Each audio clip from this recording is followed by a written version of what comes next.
Chapter 1. It was the third month of spring when the grass was long and the flowers were blooming. On the peak of Tianga Mountain, a young man and a young woman were standing side by side under an ancient pine tree, intimately snuggling together as they looked at the distant mountains and scenery. The young man was about 16 or 17 years old with sword-like eyebrows and starry eyes. His face was handsome and his figure was tall and straight. He wore a long brocade robe, and his every movement had a heroic and noble aura. It was obvious that he was born in a wealthy family. The young woman in a white dress snuggled up to him. Although she was only 15 or 16 years old, she already had a graceful figure and a beautiful face. She also had a fresh and elegant temperament. The young woman slightly tilted her head and looked at the young man. Her charming face revealed a faint smile as she said in a clear and sweet voice, "Big Brother Tianqing, there are still 3 days until the Sky Pillar sect comes to our Imperial Azure Kingdom to recruit disciples. At that time, all the young talents in the kingdom will gather in the Imperial City to participate in the Sky Pillar sect's entrance examination. Big Brother Tianqing, your goal has always been to enter the Sky Pillar sect. How are your preparations going?" Ji Tianqing held the young woman's small hand and revealed a confident smile. "Little sister Yunfei, the Sky Pillar sect is the #1 sect in our Tianqin region and controls 10 kingdoms in the Tianqin region. They only recruit 10 disciples from our Imperial Azure Kingdom every 3 years. Wanting to enter the Sky Pillar sect as a disciple is as difficult as ascending to heaven. However, with my current strength and talent, it shouldn't be a problem to enter the Sky Pillar sect." Hearing this, Ling Yunfei glared at him and said with a smile, "Big Brother Tianqing, you're too modest. You're the young master of the Ji family, one of the 4 great families in the Imperial City, and the #1 genius of the younger generation in the Imperial City. 3 years ago, when you were still at the 9th level of the body refinement realm, you were already a top martial genius in the Imperial City. Ever since I gave you our Ling family's heirloom, the God Pearl, your Xian Jian bloodline was completely awakened. You only used 3 short years to go from the 9th level of the body refinement realm to the 7th level of the true element realm. With your cultivation speed, not to mention being the #1 in the Imperial City, you can even be called the #1 genius in the entire Imperial Azure Kingdom.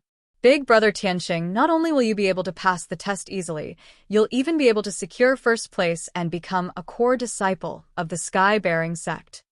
Being flattered by Ling Yunfei, Ji Tianqing was not arrogant at all.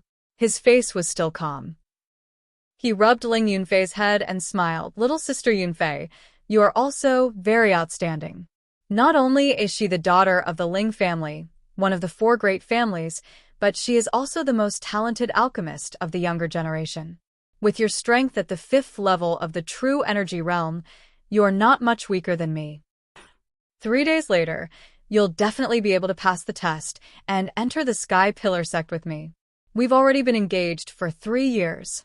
After we successfully enter the Sky-bearing sect, I'll have my father send betrothal gifts to the Ling family and marry you as soon as possible." Tianqing Gij, don't say any more. It's so embarrassing." Hearing this, Ling Yunfei blushed and lowered her head shyly on Ji Tianqing's shoulder. Ji Tianqing smiled and stretched out his arms to embrace her. He said in a gentle voice, "Yunfei, if I didn't meet you, I wouldn't be who I am today. My title as the #1 genius in the Imperial City is half due to you. Yunfei, when we enter the Sky Pillar sect together in the future and get married, we can be together forever. We can also cultivate together and pursue the peak of martial arts." Ji Tianqing was full of anticipation as he spoke, but he didn't see that Ling Yunfei, who was nestled in his arms, had a cold, disdainful look in her eyes. Ling Yunfei's right hand seemed to unintentionally press on his lower abdomen. Suddenly, a tyrannical origin power burst out, and a ball of crimson fire burst out from her palm. Bang! With a muffled sound, Ji Tianqing, who was caught off guard, was sent flying more than 3 meters away by Ling Yunfei's full-strength palm. He fell under the ancient pine tree with a pale face. Ji Tianqing struggled to get up and wiped the blood from the corner of his mouth. He looked at Ling Yunfei in disbelief and shouted, "Yunfei, you Why did you do this to me? He couldn't believe that Ling Yunfei, who had been in love with him for 3 years, would sneak attack him. At this moment, Ling Yunfei seemed to have changed into a different person. The fresh and elegant temperament on her body had disappeared. Her whole body was emitting a chill. She stared at Ji Tianqing with contempt and walked towards him step by step. Ji Tianqing, do you think that with the wealth and power of your Ji family, you can move my heart? Do you think that with the you from 3 years ago, you can make me have a good impression of you when we first met? Ji Tianqing, you are too naive. Ling Yunfei's tone was full of disdain and ridicule. Her beautiful face was also filled with a cold smile. Ji Tianqing leaned against the ancient pine tree with a pale face and looked at her in disbelief. He suddenly realized that this fiancé, who had always been gentle and elegant in front of him, had become so unfamiliar. Ling Yunfei walked in front of him and looked at him with pity. She sneered, Ji Tianqing, to tell you the truth, the reason why I have been in love with you for the past 3 years, often giving you elixirs and sparing no effort to help you cultivate, is because of that god pearl. The real name of the god pearl in your body is the god seizing pearl. I have placed it in your dantian so that it can absorb your cultivation and bloodline talent. The higher the level, the stronger the bloodline talent, the stronger the effect of nurturing the god seizing pearl. Ji Tianqing's face suddenly changed, revealing a face full of shock and anger. He shouted, Ling Yunfei, you actually used me to steal my cultivation and talent with the god-seizing pearl? You are so vicious. Under the attack of anger, Ji Tianqing's dantian was in pain and blood foam came out of his mouth. He subconsciously used his elemental energy, trying to suppress the injury in his dantian. But he suddenly realized that his dantian seemed to be sealed by some kind of power, and he couldn't use any elemental energy. In a moment of desperation, he struggled to escape but found that his whole body was numb and he couldn't move at all. Seeing him like this, Ling Yunfei revealed a thick, sarcastic expression and sneered, Ji Tianqing, stop struggling and give up resisting. Before going up the mountain, I had already put elemental sealing powder in your tea. Your elemental energy is sealed, and your whole body is numb and stiff. There's no way you can escape. Don't forget, I am the #1 pill master in the Imperial City. In order to deal with you, I spent a whole half a month to refine the elemental sealing powder. Alright, I won't talk nonsense with you. The god-seizing pearl has already been nurtured in your dantian for 3 years. It's time to see the light of day again, As she sneered, Ling Yunfei stretched out her hand and slapped towards Ji Tianqing's abdomen dantian. Red flames burst out from her palm again. Ji Tianqing was so angry that his eyes were about to split open, but he was powerless to resist.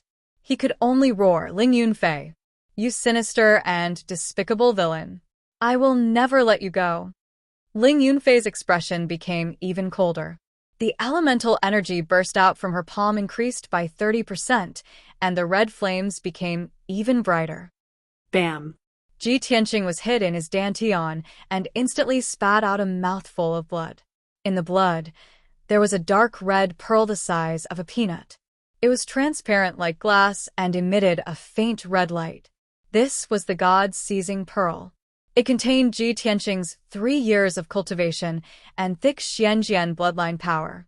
Ling Yunfei picked up the god-seizing pearl and observed it for a moment. Her face was full of gratification. Xianjian bloodline is indeed extraordinary. 3 years to nurture the god-seizing pearl to this extent. Ji Tianqing, I really have to thank you. Ji Tianqing was so angry that he gritted his teeth. Content_5 Chapter 2 In a daze, Ji Tianqing woke up. He only felt a splitting headache, and his chest and dantian felt as if they were being pricked by needles. He opened his eyes with difficulty and found himself lying on a familiar bed. Hearing the sound of sobbing, he slowly turned his head and saw a maid wearing a green dress sitting by the bed, secretly wiping her tears. Huan Ji Tianqing weakly called out. Huan froze for a moment and immediately raised her head. Seeing that Ji Tianqing had woken up, She immediately revealed an excited expression. That's great. Eldest young master, you're finally awake. You've been unconscious for so many days. Huan Er was worried to death. Huan Er was Ji Tianqing's personal maid. Not only was she cute, but she also grew up with Ji Tianqing. The two of them were like siblings. Ji Tianqing woke up a lot. He slowly sat up and looked around. Only then did he realize that he was in his own room in the Ji mansion. Huan Er, who saved me? Huan Er wiped away the tears on her pretty face and quickly replied, Eldest young master, it was Miss Yunfei who brought you back. You've been unconscious since you came back. Ling Yunfei? She was the one who sent me back? Ji Tianqing immediately frowned. A cold light flashed in his eyes, and he secretly clenched his fists. He thought of another matter and asked in a deep voice, Huan Er, how long have I been unconscious? Eldest young master, you've been unconscious for 5 days and 5 nights. 5 days and 5 nights? Ji Tianqing's expression changed, and he involuntarily shouted, Then the entrance test of the Sky Pillar sect? Didn't I pass it already? Hearing the words entrance test, Huan Er's expression became a bit ugly. She immediately lowered her head and remained silent. Ji Tianqing saw that her expression was strange and quickly asked, Huan Er, quickly tell me, what happened during the 5 days I was unconscious? Eldest young master. Huan Er's voice carried a sobbing tone. She stuttered, not daring to say anything. Ji Tianqing had a bad premonition and became even more anxious. Huan Er, tell me quickly. Huan Er hesitated for a moment before telling the truth. Eldest young master, Miss Yunfei sent you back to the mansion 5 days ago. You've been unconscious the whole time, which made Master very anxious. Miss Yunfei came to see you twice, and each time, she brought the Ling family's godly doctor to treat you. The godly doctor said that you are fine and will wake up after a few days of rest. The day before yesterday, the Sky Pillar Sex test began. Miss Yunfei successfully passed the test and brought people to the estate to persuade Master to carry you to participate in the test. Master hesitated and was worried, but she said that your greatest wish was to enter the Sky Pillar sect. She also said that although you were unconscious, it wouldn't affect the strength test, so Master agreed. Speaking up to hear, Huan Er paused for a moment. Her small face was filled with anger, and her eyes were filled with tears. She sneaked a glance at Ji Tianqing's expression before continuing in a small voice. Later, you were tested while you were unconscious and were only at the 3rd level of the body refinement realm. You didn't pass the Sky Pillar Sex test and even became the laughingstock of the entire Imperial City. Now, everyone in the Imperial City knows about this matter. Ji Tianqing's face instantly turned as white as paper. He was so angry that his entire body trembled, and he almost spat out blood. He clenched his fists tightly and roared in his heart, Ling Yunfei, you bastard. I've treated you well for the past 3 years, but you stole my cultivation and ruined my reputation. Slut, you really have a heart as venomous as a snake and scorpion. You're actually so vicious. Seeing Ji Tianqing about to go crazy with the veins on his forehead popping, Huan Er immediately started crying again. Eldest young master, you have to calm down, don't be angry and harm your body. Ji Tianqing took a few deep breaths and suppressed his anger with great difficulty. But at this moment, the sound of footsteps came from outside the door. A young man dressed as a servant rushed into the room and shouted with an anxious face, Eldest young master, something bad has happened. Something has happened. Ji Tianqing immediately frowned, and his face became even more unsightly. What happened? The young servant bowed to Ji Tianqing and quickly said, Eldest young master, Miss Yunfei has come to the residence. She brought the marriage contract and threatened to break off the engagement. She is in the main hall right now. Master is currently pleading with her. Ji Tianqing's face suddenly became gloomy and his eyes were filled with dense anger. I'll go take a look. He shouted in a low voice, put on his clothes, and got off the bed. He quickly left the room with the young servant and rushed to the main hall of the Ji residence. Not long after, he arrived outside the main hall and saw that there were more than 10 people outside. They were all looking into the main hall. These people were the family members and young disciples of the Ji residents. Seeing that Ji Tianqing had arrived, everyone had a complicated expression on their faces as they started whispering to each other. Ji Tianqing expressionlessly walked through the crowd. Just as he arrived at the entrance of the main hall, he heard a familiar woman's voice. Lord Ji, although you and my father agreed on a marriage contract for me and Ji Tianqing 3 years ago, this was under the condition that Ji Tianqing and I were of equal status.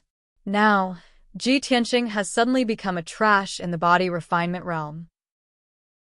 This matter is known by everyone, and he has become the laughingstock of the imperial city. Lord Ji, ask yourself honestly, is he still worthy of me? Our Ling family doesn't want to lose face because of him and be ridiculed by the imperial city citizens. There was no doubt that this was Ling Yunfei's voice. I just passed the Sky Pillar Sect's entrance test the day before yesterday.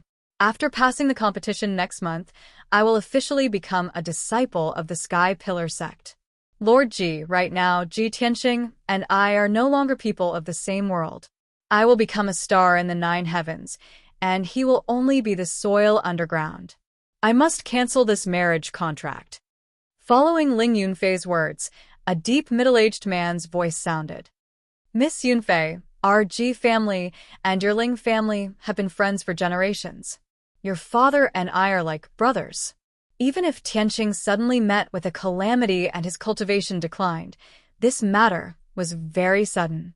Please don't mention canceling the marriage contract for the time being on account of the friendship between our 2 families. At the very least, you have to wait until Tianqing wakes up. Ji Tianqing was too familiar with this voice. This was his father, the current patriarch of the Ji family, Ji Changkong. At this time, Ji Changkong's voice sounded again. Moreover, Tianqing is the #1 genius in the imperial city. Once his injuries recover, he will definitely rise again. Our Ji family's Xianjian bloodline is the most complete. In the future, he will definitely become a origin core expert. Miss Yunfei, please wait patiently on account of your 3 years of relationship with Tianqing. Hearing his father pleading with Ling Yunfei, the anger in Ji Tianqing's heart surged even more violently. He immediately stepped into the hall. Father, don't beg her. Tell her to withdraw. Chapter 3. In the main hall, Ji Changkong was sitting on the main seat with a painting of a flood dragon hanging on the wall behind him. He was about 40 years old and had a tall and sturdy body. His face was resolute and angular, giving him the majesty of a superior. However, his expression was not good, and his eyes were filled with worry. It was obvious that he had been extremely anxious during the past few days when Ji Tianqing had been unconscious. He was pleading with Ling Yunfei when he heard Ji Tianqing's voice. He looked up at the door. Seeing that Ji Tianqing had woken up, he immediately revealed an excited smile. The stone in his heart was finally lifted. Tianqing, you're finally awake. That's great. Ji Tianqing walked into the hall and looked coldly at Ling Yunfei. He then glanced at the 2 Ling family elders behind her. Seeing that Ji Tianqing had arrived, Ling Yunfei's face was cold as she said in an icy tone, Ji Tianqing, it's good that you're awake. Let's settle this matter today. You've already become a well-known piece of trash. Don't bother me anymore. Even if you beg me now, I won't take pity on you. Ji Tianqing's eyes were filled with anger as he sneered. Ling Yunfei, you're so vicious. So this was all your scheme. I really didn't expect that you would be so sinister and despicable when I treated you wholeheartedly and cared for you.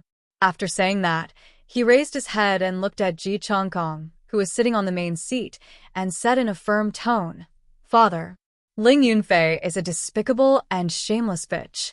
I, Ji Tianqing, disdain to marry her.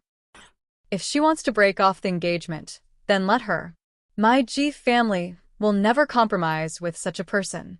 Ji Changkong originally wanted Ji Tianqing to say a few good words to temporarily stabilize Ling Yunfei. However, he did not expect that Ji Tianqing would agree to break off the engagement on the spot. His expression changed as he shouted in shock and anger, Tianqing, are you crazy? Ji Tianqing didn't explain anything. He turned around and took the marriage certificate from Ling Yunfei's hand. He said coldly, Ling Yunfei, the Ji family takes back the marriage certificate. From now on, you and I have nothing to do with each other.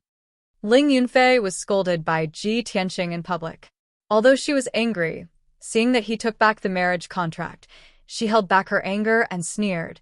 Very good, Ji Tianqing. You know your place. Ji Tianqing didn't want to look at her and coldly shouted, You can get lost now. However, Ling Yunfei, remember this. I will return today's humiliation tenfold. Haha. Naive. Ling Yunfei sneered disdainfully. She didn't even bother to say goodbye and left with the two elders of the Ling family. After Ling Yunfei and the other two left, Ji Chongkong could no longer suppress his anger and shouted, Tianqing, are you stupid?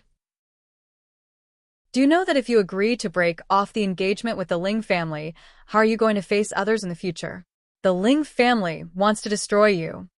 Ji Tianqing's heart was filled with anger and hatred, but he looked very calm on the surface.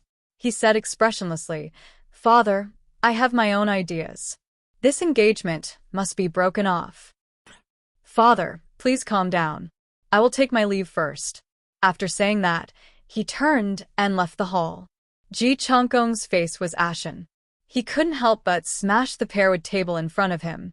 After Ling Yunfei walked out of the Ji family, she got into a carriage outside the gate. There was a handsome young man with a feminine temperament sitting in the carriage.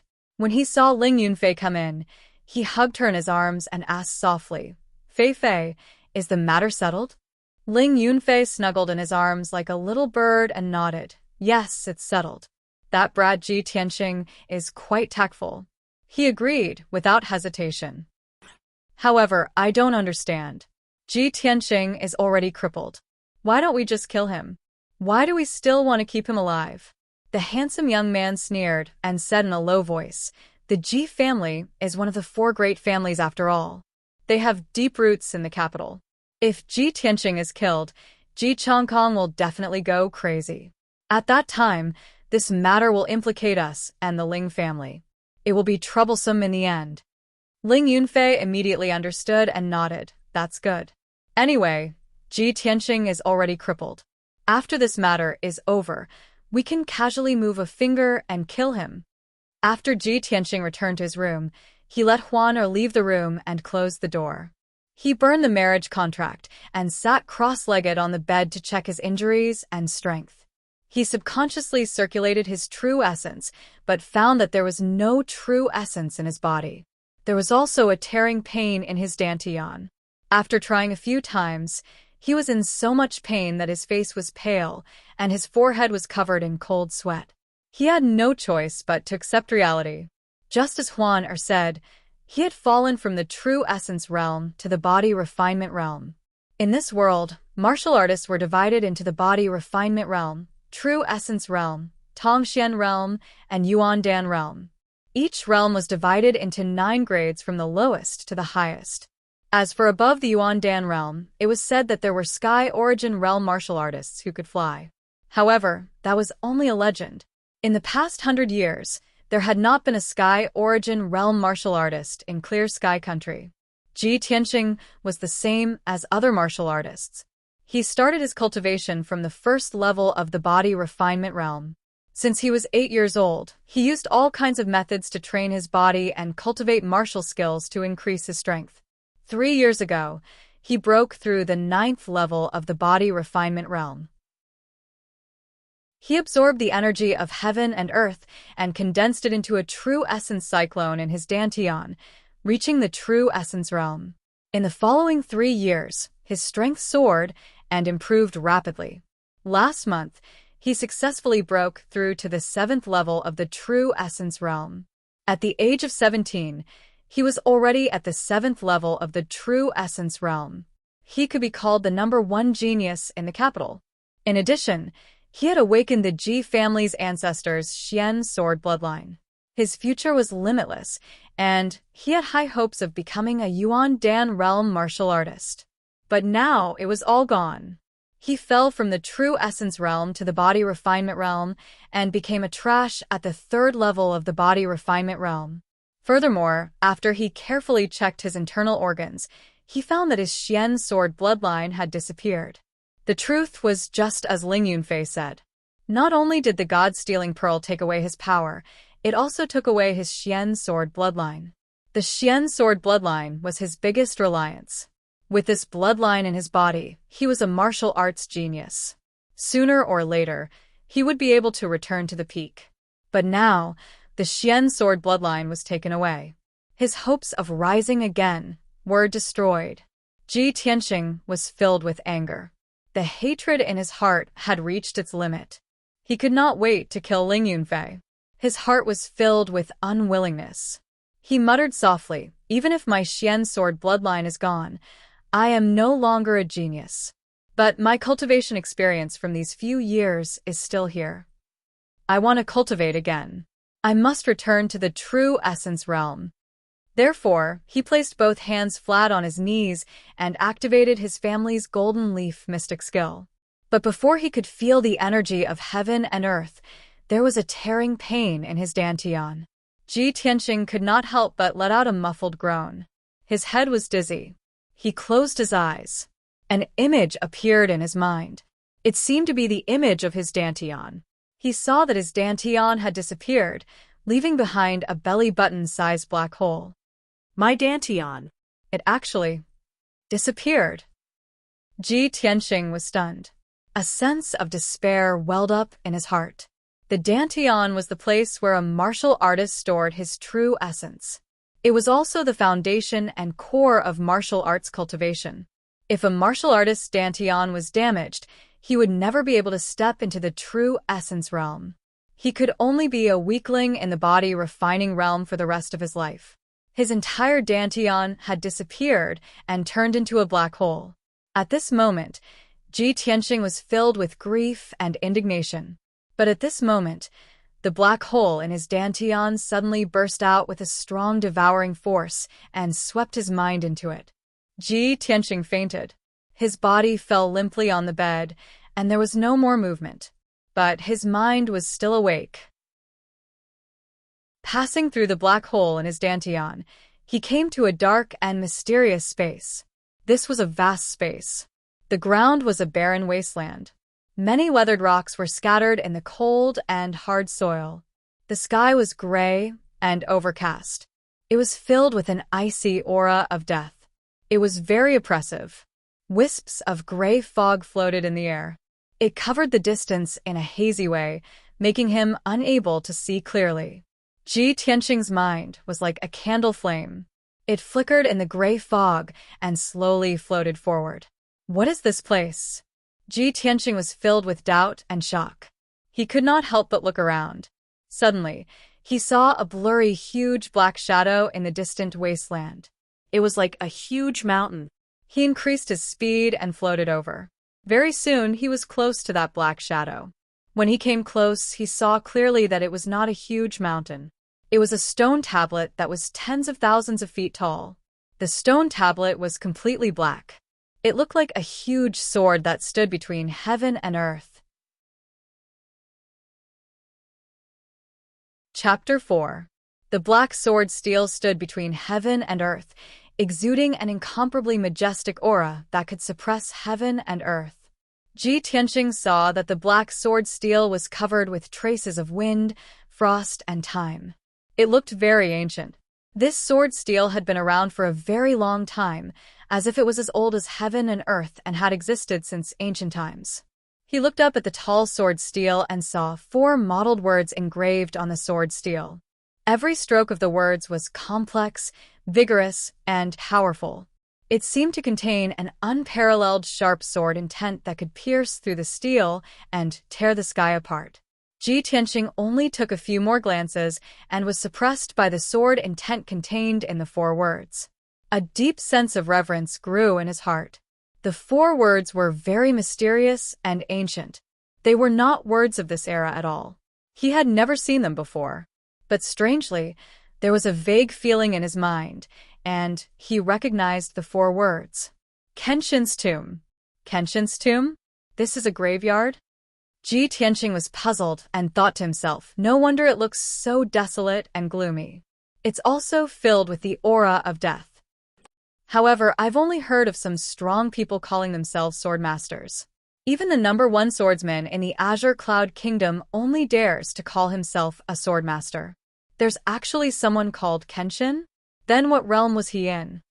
Ji Tianqing couldn't understand what kind of strength and realm the sword god was. But he could guess that Kenshin's tomb was so majestic.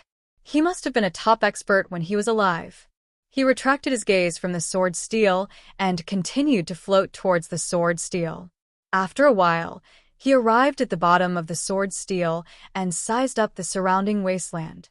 He saw that on the left and right sides of the sword steel, there were more than 10 black tombstones standing in a row.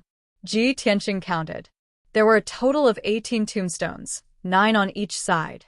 He walked to the left row of tombstones and found that there were ancient words engraved on each tombstone. Some of the tombstones had more words, as many as hundreds of words. Some of the tombstones had fewer words, only 1 or 2 sentences, or more than 20 words. To Ji Tianqing, these ancient and mysterious characters should be unfamiliar. However, after staring at the first tombstone for a while, he had a vague feeling in his mind and actually recognized those complicated and obscure words. Looking at those ancient words, he could not help but recite them in his heart. Initial level of Sword Dao, Sword Heart. The so-called Sword Heart is to temper the sword body and condense the sword heart. At the peak of this Dao, one can reach the state of having no sword in hand, but the sword is in one's heart. Seeing this, Ji Tianqing could not help but stop. His heart was filled with shock and disbelief. He had never heard of these 2 sentences before. Moreover, it was completely inconsistent with his cultivation experience and knowledge. It was even subversive. He had been practicing the 10 mysterious swordsmanship that was passed down in his family since he was a child. From the first day he started practicing the sword, he had been practicing with a treasured sword in his hand. Not only him, but even the sword masters of the Qingyun Kingdom had to use swords in order to display their swordsmanship. Even the #1 swordsman in the Royal Azure Dynasty, the Sword Grandmaster, never left his sword and trained day and night. However, the words on this tombstone said that the first step to practicing the Sword Dao was the Sword Heart. After mastering it, one could reach the state of having no sword in hand, but the sword is in one's heart. Wasn't this nonsense? Without a sword in hand, how could one practice the sword? How could one display their swordsmanship? Ji Tianqing subconsciously thought, the words on this tombstone are most likely the words of a whimsical lunatic. It doesn't conform to the common sense of martial arts cultivation at all. However, he thought about it again. This was Kenshin's tomb. The words on the tombstone were most likely left behind by Kenshin when he was alive. Even if it was not, it must be related to Kenshin. Therefore, he continued to read with a suspicious and curious attitude. The first level of the Sword Heart is to destroy one's Dantian. With one's own essence as the foundation, supplemented by the qi of heaven and earth, condense the sword energy and nurture the sword embryo in the body. Ji Tianqing was a little dumbfounded. He felt that these words were an eye-opener for him. His 10 years of understanding and 3 views had been overturned. Oh my God! What kind of evil technique is this Sword Heart? To cultivate the Sword Heart, one must first destroy one's Dantian? The Dantian is the foundation of a martial artist's cultivation. It's even more important than their lifeblood. Who would destroy their Dantian to cultivate this kind of evil technique? Unless they're crazy. Thinking of this, Ji Tianqing was stunned for a moment. A strange idea popped up in his mind. Normal martial artists can't destroy their Dantian to cultivate the Sword Heart. I'm different. My Dantian has already disappeared. I can't reach the true energy realm in this lifetime. I can only be a body refinement realm trash in this lifetime. Maybe I can try to cultivate it? Ji Tianqing still felt that the Sword Heart was against common sense and did not conform to the common sense of martial arts. It was very likely to be an evil technique. However, he was already forced into a desperate situation. If he wanted to recover his strength and take revenge on Ling Yunfei, he would not let go of any opportunity to become stronger. Next, he carefully read the words on the first tombstone. After a while, he roughly understood. If I want to cultivate the sword Heart Dao, I have to refine my body into qi. Using my own essence qi to combine with heaven and earth yuan qi, condensing it into sword qi. Then, using the sword qi to nurture a sword embryo in my body. Ji Tianqing deliberated for a moment. He felt that this cultivation method was very novel and strange. Perhaps it might really succeed. He memorized the words on the first tombstone and looked at the second tombstone. There were fewer words on this tombstone, only over 20 words. What was recorded was a meditation cultivation circulation route. He memorized the 20 over words cultivation chant and looked at the third, fourth, and fifth tombstones. In the end, he discovered that the words on the last few tombstones were getting more and more profound. Even if he could recognize the words on the tombstones, he could not understand what those words meant. He forced himself to take a few more glances and felt mentally exhausted. His thoughts also became chaotic. Ji Tianqing knew that his strength realm was too low. He had not started cultivating the sword Heart Dao yet. If he forcefully looked at the profound cultivation method, it was very likely that he would lose his rationality and become a lunatic. Therefore, he quickly withdrew his gaze and stopped looking at the tombstones. Biting off more than I can chew. Whether the sword Heart Dao is an evil technique or not, it must be cultivated and comprehended step by step. I'll leave here first and try the cultivation method of the first level of the sword Heart Dao. Ji Tianqing had just thought of leaving when the mysterious space and the 18 ancient tombstones immediately became illusory and blurry. In the next moment, Ji Tianqing's mind returned to its original position and he woke up. He sat up from the bed and opened his eyes to look around. He found that he was still in the room. Outside the window, the curtain of night had fallen and the lights were lit. He picked up the teacup at the bedside and drank a mouthful of tea. He rubbed his eyebrows tiredly and muttered in a low voice, "Why do I feel like I'm dreaming? I don't know if that Kenshin's tomb and the 18 tombstones are real or just a dream." Ji Tianqing frowned and recalled. The words on the first and second tombstones clearly appeared in his mind. He hesitated for a while and decided to take a risk and try to cultivate the sword Heart Dao. Chapter 5. Ji Tianqing walked to the corner of the wall and turned the inkstone on the bookcase. The bookcase flipped over and revealed a secret passage. He entered the secret passage and walked a few feet before he entered a hidden secret room. This secret room was specially built by the Ji mansion for him to cultivate in. The secret room was 10 feet wide, and the ceiling was inlaid with a few luminous pearls, emitting a faint light. There were many secret compartments in the walls, storing all kinds of weapons, secret manuals, and pills. In the middle of the secret room, there were many patterns and lines formed by ravines. This was an energy-gathering array. It could gather the energy of heaven and earth to help a martial artist cultivate. Its effect was very magical. Ji Tianqing walked to the center of the energy-gathering array and sat down cross-legged. He quickly calmed down. He silently recited the first level of the path of the sword in his heart and began to cultivate for the first time. Under normal circumstances, a martial artist at the third level of the body refinement realm would not be able to cultivate internal strength or absorb the energy of heaven and earth. They could only practice fist arts, sword arts, and other martial arts to temper their body. But Ji Tianqing was different. He had fallen from the true element realm and had the experience of the true element realm. Moreover, he was not like a normal martial artist who absorbed the energy of heaven and earth and stored it in his dantian. He did not have a dantian and would not store the energy of heaven and earth he absorbed. Instead, he would condense it into sword energy. After 15 minutes, he entered a state of cultivation. All the pores on his body opened up and absorbed the energy of heaven and earth from all directions. This energy was gathered by the energy-gathering array and was very rich and pure.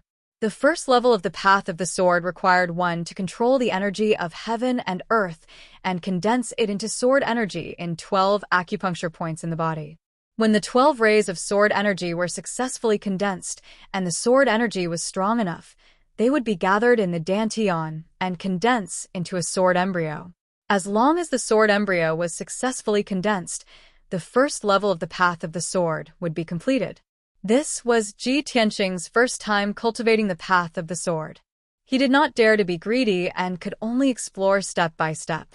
He gathered the energy of heaven and earth at the Huizong acupuncture point in his right arm and tried to condense the sword energy. This process was very difficult and painful. The energy stopped at the Huizong acupuncture point for a long time, causing his arm to become stiff and numb. The pain was unbearable. He had only persevered for an hour before cold sweat appeared on his forehead and his entire body began to tremble.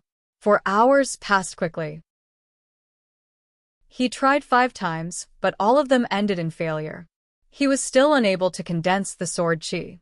He was a little annoyed and frustrated, and the thought of giving up flashed through his mind. But when he thought of the humiliation that Ling Yunfei brought to him, as well as the hatred of his bloodline and power being taken away, he gritted his teeth and endured it. Unknowingly, 6 hours had passed. When Ji Tianqing tried to condense the sword energy for the 9th time, he finally succeeded. His spiritual qi merged with the spiritual qi of heaven and earth, forming a toothpick-sized golden sword qi, quietly floating in the Huizong meridian on his arm. Even though the golden sword energy was constantly stimulating and tempering his Huizong acupoint, causing him unbearable pain, it was still not enough. However, he was extremely excited, and his heart was filled with excitement. Great! I really can cultivate the Tao of the sword heart. Even if I don't have a dantian, I can still become a sword Tao expert if I cultivate the Tao of the heart of the sword. Ji Tianqing did not rest and continued to cultivate the Tao of the heart of the sword. He wanted to condense the sword qi in the yang qi acupoint. This time, with his previous experience, the success rate of condensing the sword qi had indeed increased. He only used 5.5 hours, and after 7 attempts, he managed to condense a sword qi in the yang qi acupoint. I finally have 2 sword qis. As long as I can cultivate 12 sword qis, I will be able to condense the sword embryo very quickly. At that time, my strength will definitely increase greatly. Ji Tianqing revealed a gratified smile and ended his cultivation for the time being. When he left the secret room and returned to his room, he realized that the night had passed and it was already bright outside the window. Huan had already woken up and brought a basin and a towel to help him wash up. After he finished washing up, Huan brought breakfast in a food box. Huan served him breakfast, but she was a little absent-minded and looked like she wanted to say something but stopped. Ji Tianqing saw that something was wrong and asked her, Huan, do you have something you want to say to me? Huan hesitated for a moment before saying in a small voice, Eldest young master, yesterday you agreed to the Ling family's annulment of the marriage. This matter has already spread throughout the imperial city. The rumors outside have spread into the residence and angered Master quite a bit. He seems to be a little unwell and didn't eat this morning. Ji Tianqing put down his bowl and chopsticks, his face revealing a touch of worry. The impact of this matter is too great. It's normal for father to be unable to accept it for the time being. He will only calm down after a period of time. Since he's unwell, the residents will naturally invite a doctor to take a look. There's no need to worry. I won't go see father, so as to avoid him getting angry again. Huan, I need to rest well these few days. Don't let anyone disturb me. As for the people outside, let them say whatever they want. There's no need to pay attention to them. Huan nodded obediently and continued, Eldest young master, this morning I heard from the people in the residence that Master Xue of the Spiritual Medicine Hall has come out of seclusion. Master Xue has come out of seclusion? Ji Tianqing raised his eyebrows, and a smile appeared on his face. The Spiritual Medicine Hall was one of the most authoritative medicine halls in the imperial city. Master Xue was also a famous genius doctor in the imperial city. Even the Ling family, who were experts in refining pills, had to be courteous to Master Xue. After all, Master Xue's medical and pill refining skills were ranked in the top 3 in the imperial city. He was on par with the Ling family's old ancestor and the imperial physician king. The Ji residents had also had dealings with Master Shui. They had purchased many pills from the spiritual medicine hall for the Ji family's disciples to cultivate or treat their injuries. Huan looked at Ji Tianqing with a face full of hope and said seriously, Master Shui has been in seclusion for 3 months. It's said that he has refined a furnace of black level upper grade pills. Many people have gone to see him today. Eldest young master, you should also go see Master Shui. With Master Shui's medical skills, he will definitely be able to treat your injuries and help you recover your strength. When the time comes, those bastards who laughed at you in the Imperial City will have to shut their stinky mouths. Ji Tianqing's mouth revealed a bitter smile. He thought to himself, silly girl, my black sword bloodline and Dantian have both disappeared. Even if Master Shui were to help me, he would not be able to heal me. Huan saw that he was silent and said anxiously, Eldest young master, don't you want to recover your strength? The Ling family humiliated you. I want to fight them to the death. Besides, you have to think about the old master. If you can recover your strength, the old master will be very happy. Huan tried to persuade him a few more times. Ji Tianqing could not resist her stubbornness and nodded in agreement. All right, Huan accompany me to the spiritual medicine hall later. And only then did Huan reveal a happy smile and quickly nodded in agreement. Ji Tianqing looked at the courtyard outside the door. His eyes surged with light as he thought to himself, although the Sky Pillar Sect's entrance test is passed, those who pass the test will still have to participate in next month's large competition. Only those who obtain the top 10 in the large competition can become a true disciple of the Sky Pillar Sect. I still have a month's time. If I can return to the true element realm within a month, I will be able to wash away my humiliation in the large competition and get my revenge. Chapter 6. After breakfast, Ji Tianqing took Huan to the spirit medicine hall in a carriage. On the way, Ji Tianqing and Huan sat in the carriage and chatted. They inadvertently talked about Master Shui's newly refined pills.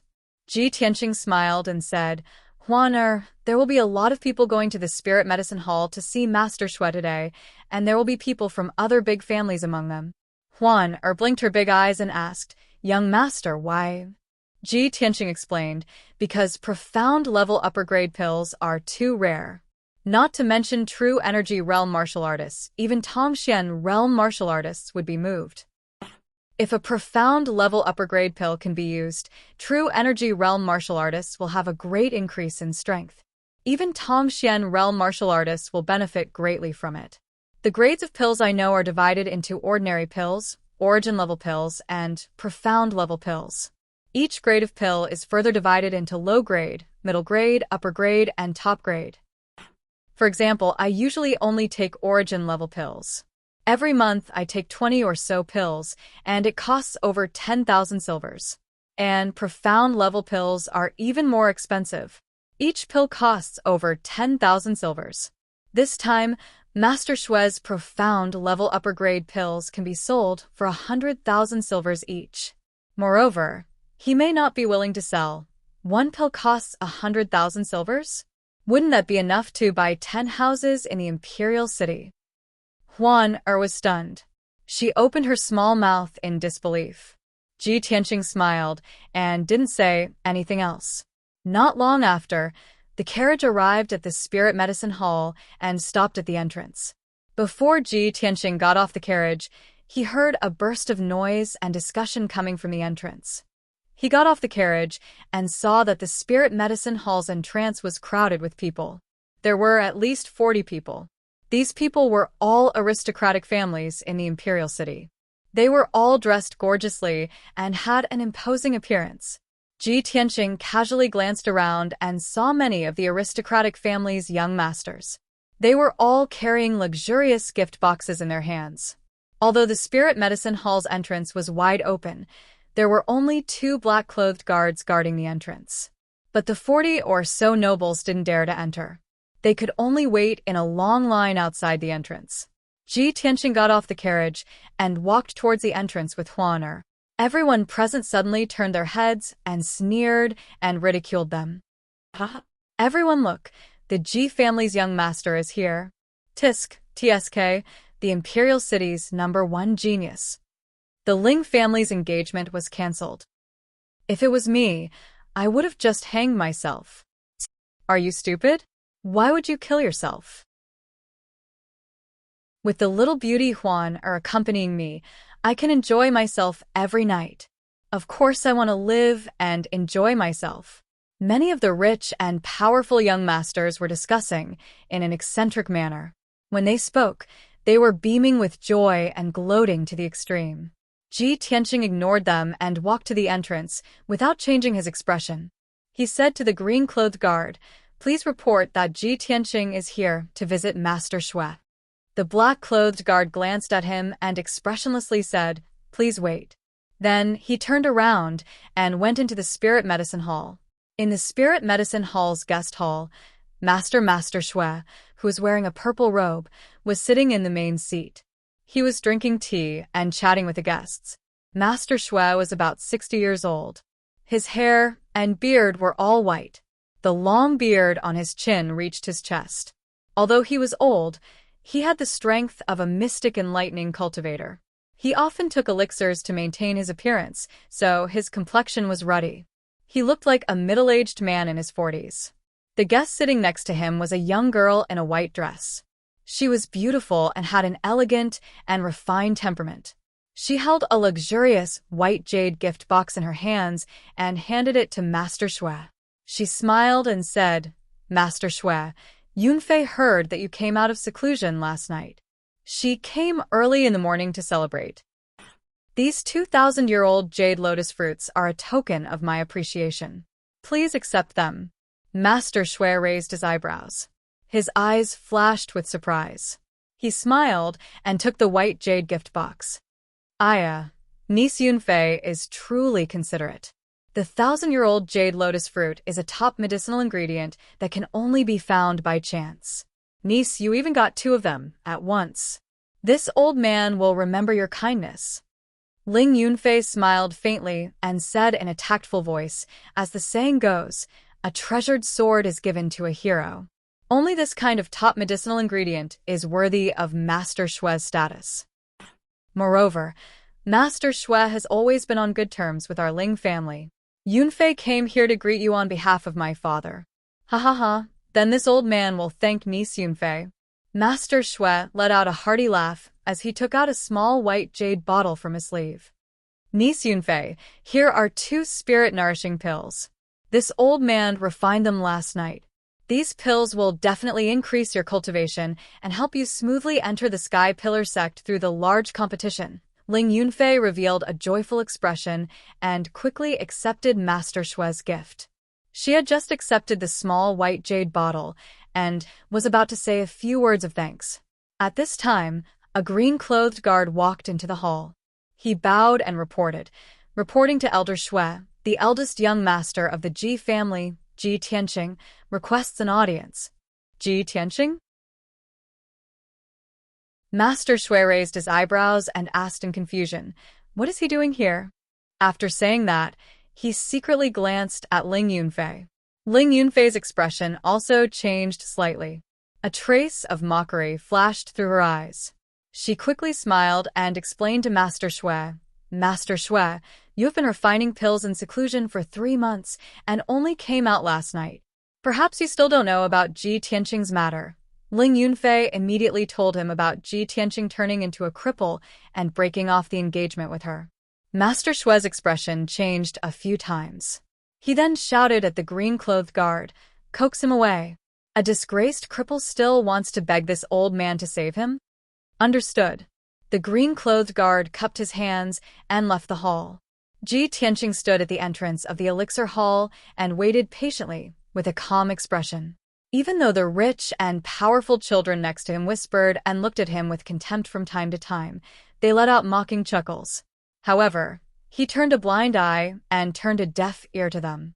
He tried his best to suppress the anger in his heart.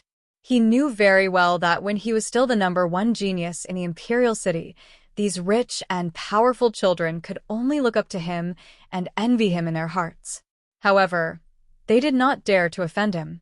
In the past, these rich and powerful children had all bowed to him and flattered him.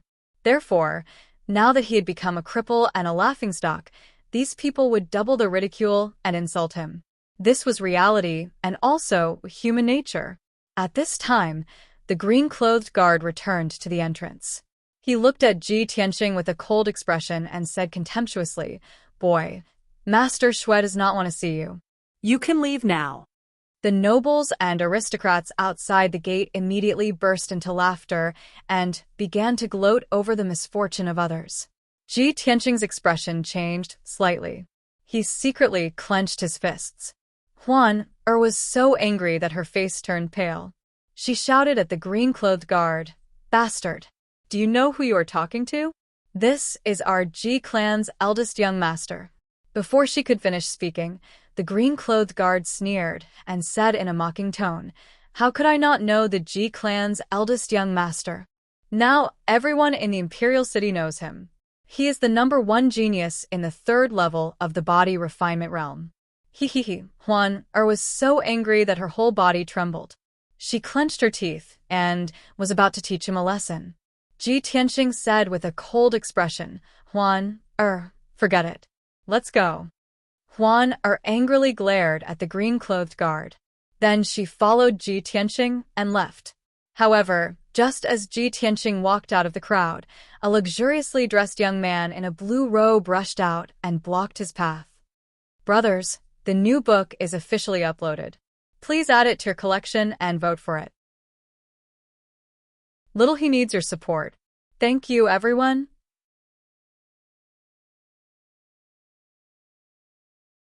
Chapter 7. The blue-robed youth was about 17 or 18 years old. He had a tall and straight figure and a handsome face. In his hand, he held a white jade fan. However, he had a frivolous air about him. Between his eyebrows, there was a wretched and vulgar look.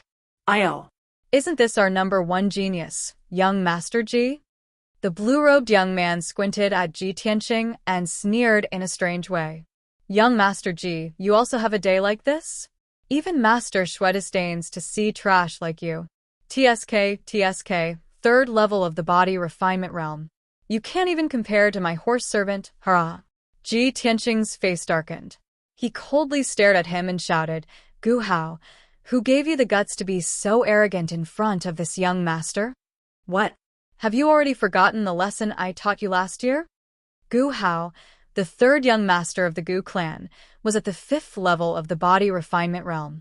He was a famous hedonistic young master in the Imperial City.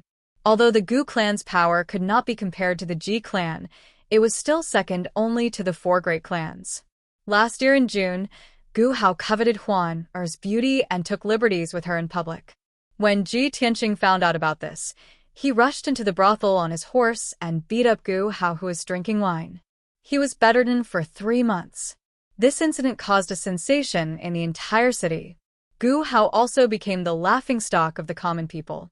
However, no matter how humiliated Gu Hao was, he did not dare to seek revenge from Ji Tianqing.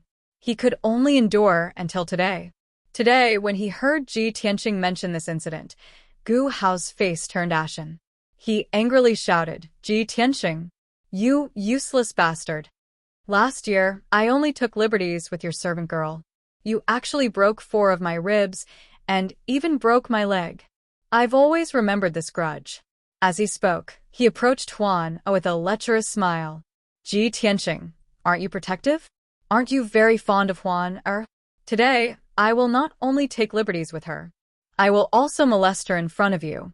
Let's see what a trash like you can do to me."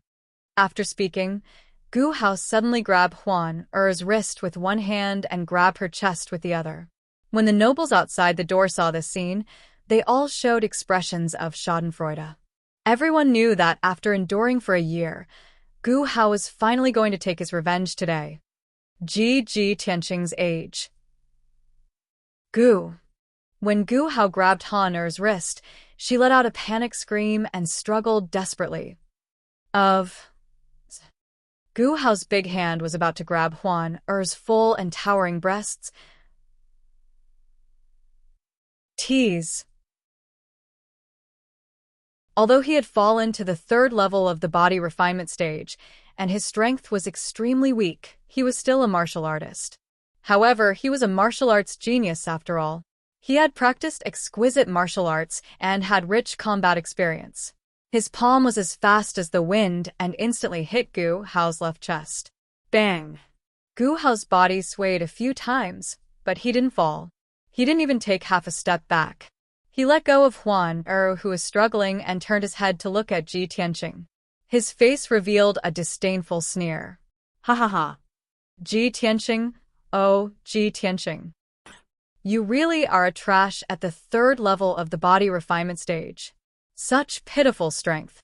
It's not even enough to tickle me. Ha ha ha. Gu Hao laughed arrogantly. He looked at Ji Tianqing with a gaze full of ridicule. The surrounding nobles all burst into laughter. They pointed at Ji Tianqing and mocked him without restraint.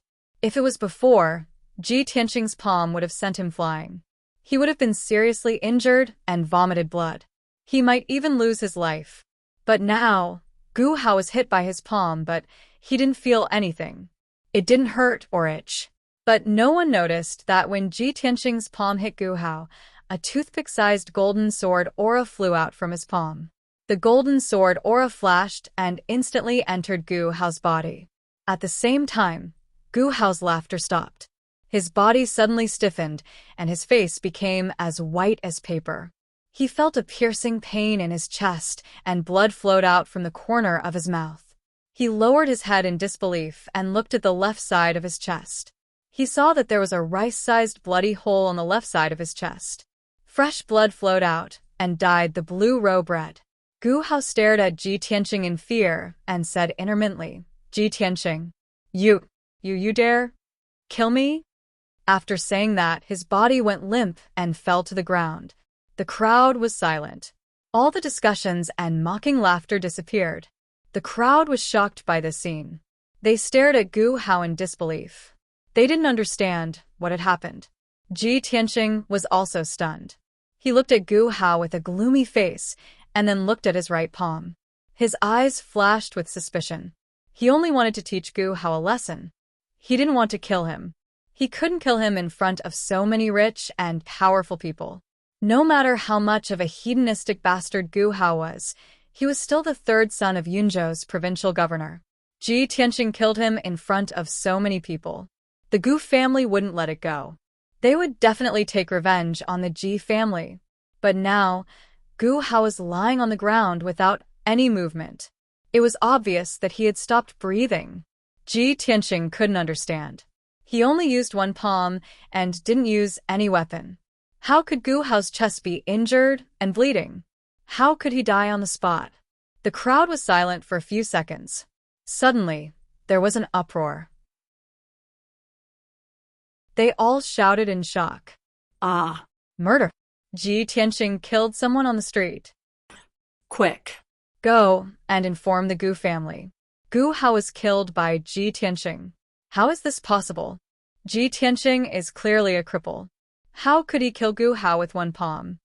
In the blink of an eye, more than 40 rich and powerful people were in a panic. The front door became very noisy. Ji Tianqing's face was extremely gloomy. He stared at Gu Hao's corpse. Countless thoughts flashed through his mind. He had already predicted that he would face the Gu family's revenge. Huan Er was also shocked. She only regained her senses now. She said with a sobbing voice, Eldest young master, it's all my fault. I've implicated you. Eldest young master, quickly capture me and send me to the Gu family. Let me apologize with my death. Quick. Huan Er, what nonsense are you talking about? Ji Tianqing frowned and pulled her into the carriage.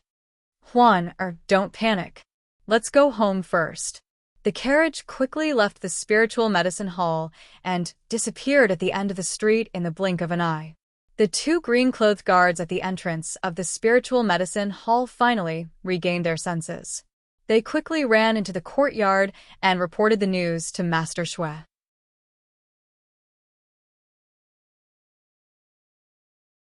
Chapter 8. In the reception hall, Master Shui and Ling Yunfei were chatting happily. At this moment, two green-clothed guards suddenly rushed into the main hall and reported in an urgent tone, cupping their hands in obeisance. Reporting to Elder Shui, something bad has happened. Ji Tianqing killed the Gu clan's third young master Gu Hao in front of everyone. Reporting to Elder Shui, this matter just happened outside the medicine hall. Gu Hao was killed by Ji Tianqing with a single palm strike. Suddenly hearing this news, Master Shui and Ling Yunfei's laughter stopped abruptly, and their faces changed. Master Shui frowned and shouted with a sharp gaze, "What?" Ji Tianqing dared to kill Gu Hao in front of everyone outside the medicine hall. This bastard, could it be that he was rejected by this old man and killed him on the street out of shame? Master Shui's face was gloomy and his expression kept changing. He was weighing the consequences and troubles this matter could bring. Ling Yunfei also frowned and muttered with a face full of shock, Ji Tianqing actually killed Gu Hao. How is this possible? He clearly became a trash at the third level of the body refinement realm. How could he beat Gu Hao, who is at the fifth level of the body refinement realm? How could he kill him with one palm? Ling Yunfei's eyes became cold, and she thought to herself, no, I have to quickly discuss with the young prince and think of a way to get rid of Ji Tianqing. If I'm late, there might be more variables. Thus, Ling Yunfei and Master Shui exchanged some pleasantries and found an excuse to leave. After she left, Master Shui ordered the two guards in green, "You two, go and take care of Gu Hao's body. Also, send someone to the Gu clan to inform them. Every injustice has its perpetrator, and every debt has its debtor. This matter has nothing to do with the medicine hall. The Gu clan will naturally find the Ji clan for an explanation." The two guards in green accepted the order and turned to leave the hall. Ji Tianqing's carriage returned to the Ji mansion. He and Huan just got off the carriage when a young servant came to inform him that the master was waiting for him in the study. "Father got the news that I killed Gu Hao so quickly?" Ji Tianqing raised his eyebrows and muttered in a low voice, "That's not right. Father must be looking for me for something else." Thus, he let Huan return to her room alone and went to the study in the main courtyard. Before Ji Tianqing entered the study room, he heard a violent coughing sound. He hurriedly stepped into the study and saw that only his father, Ji Chongkong, was there. Ji Chongkong sat on a rattan chair behind the desk. His face was yellow and his spirit was extremely haggard. There were a few strands of white hair in his black hair, which was particularly conspicuous. He covered his mouth with his handkerchief and tried to suppress the sound of his cough. His breathing also became much heavier. Ji Tianqing glanced at his father's handkerchief and saw that the white handkerchief was stained with blood. At this moment, Ji Chongkong saw him enter the study. He calmly put away the handkerchief and hid it in his sleeve.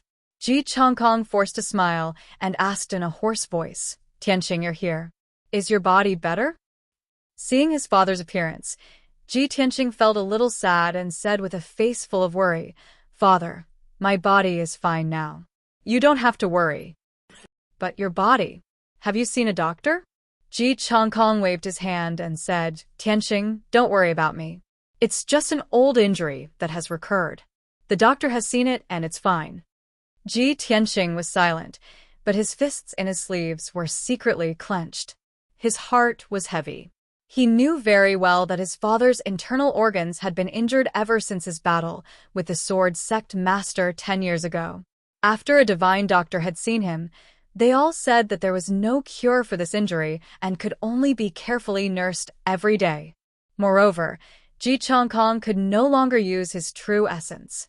Otherwise, his lifespan would be reduced, and he might not live past 50 years old. In the past few years, Ji Chongkong's internal injuries had recurred several times. Every time, he was tormented to the point where he wished he was dead and aged a few years overnight.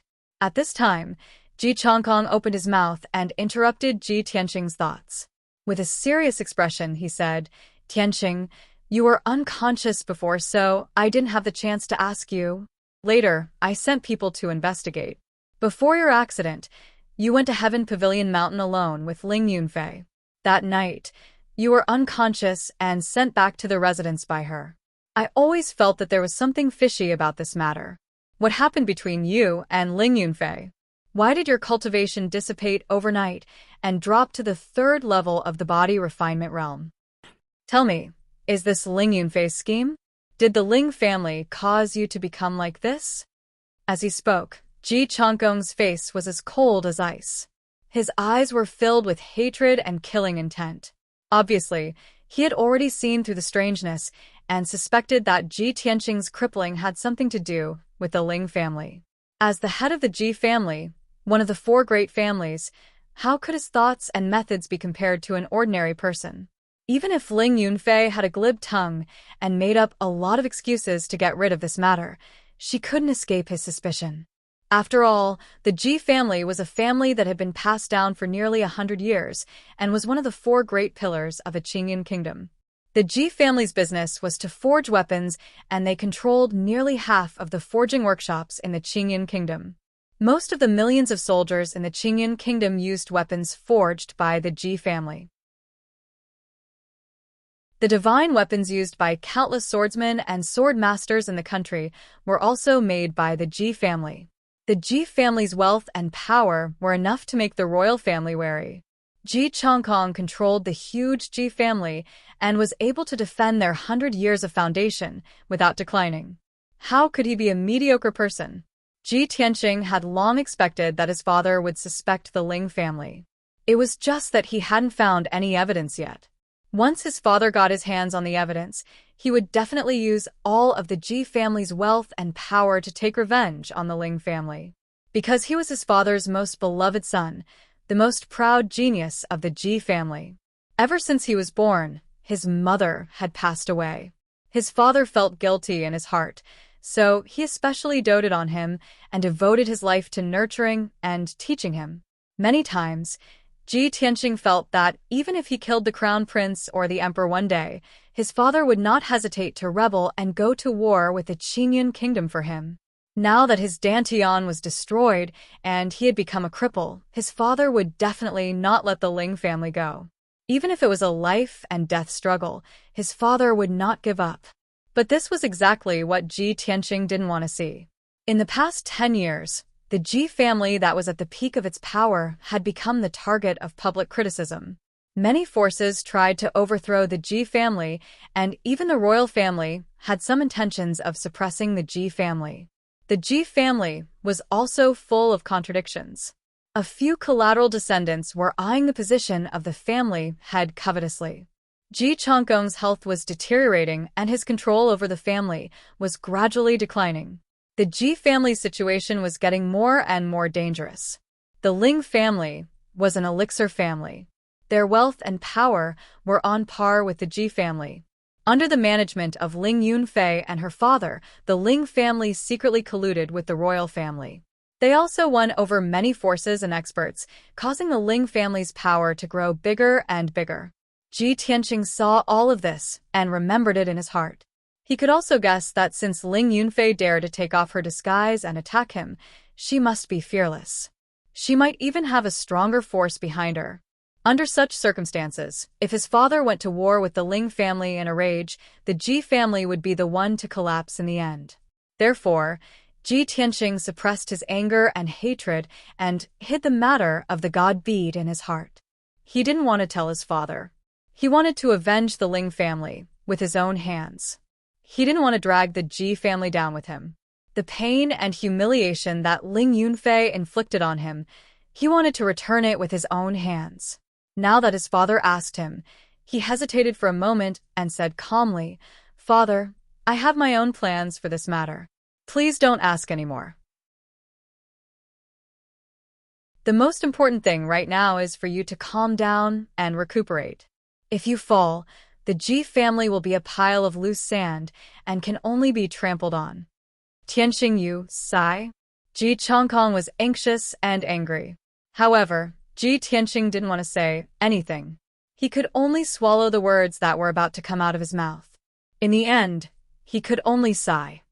"Tianqing, you are a young genius. You originally had boundless glory. Now that you have suffered such a blow and calamity, you didn't give up on yourself. You can still remain calm and rational. Father is very gratified. Father also believes that there is always a way out. You will definitely rise again.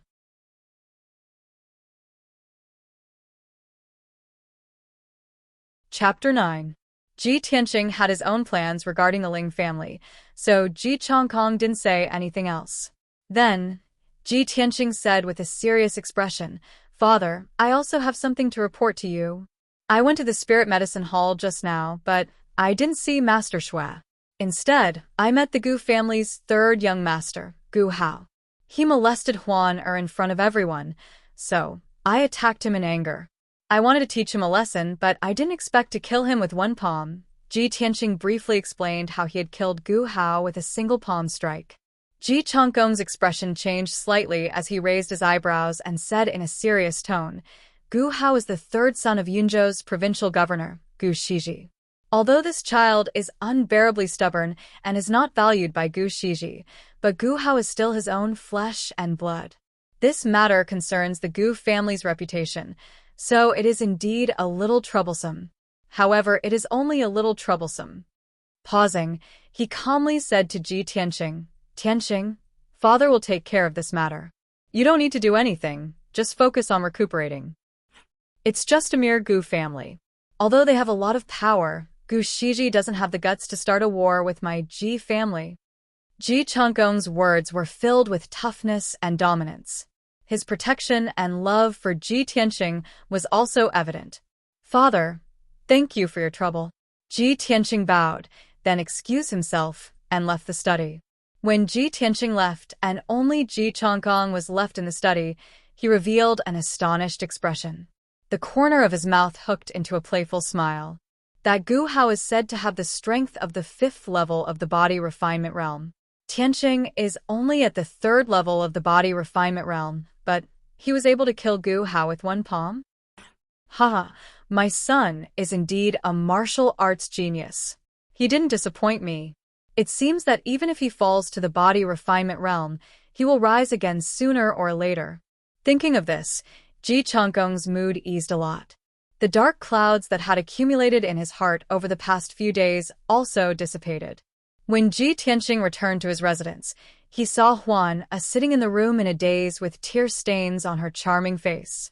He smiled and comforted Huan with a few words. "Silly girl, what are you thinking about? That Gu Hao is just the 3rd young master of the Gu family. If he is killed, then so be it.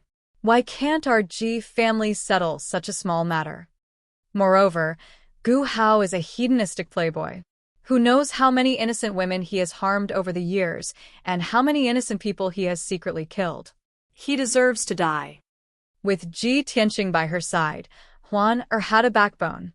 After Ji Tianqing comforted her, she quickly calmed down and wiped away her tears. "Huan, go and rest. I'm going to cultivate in seclusion." After Huan left the room, Ji Tianqing opened a secret passage in the corner and entered the secret room to cultivate.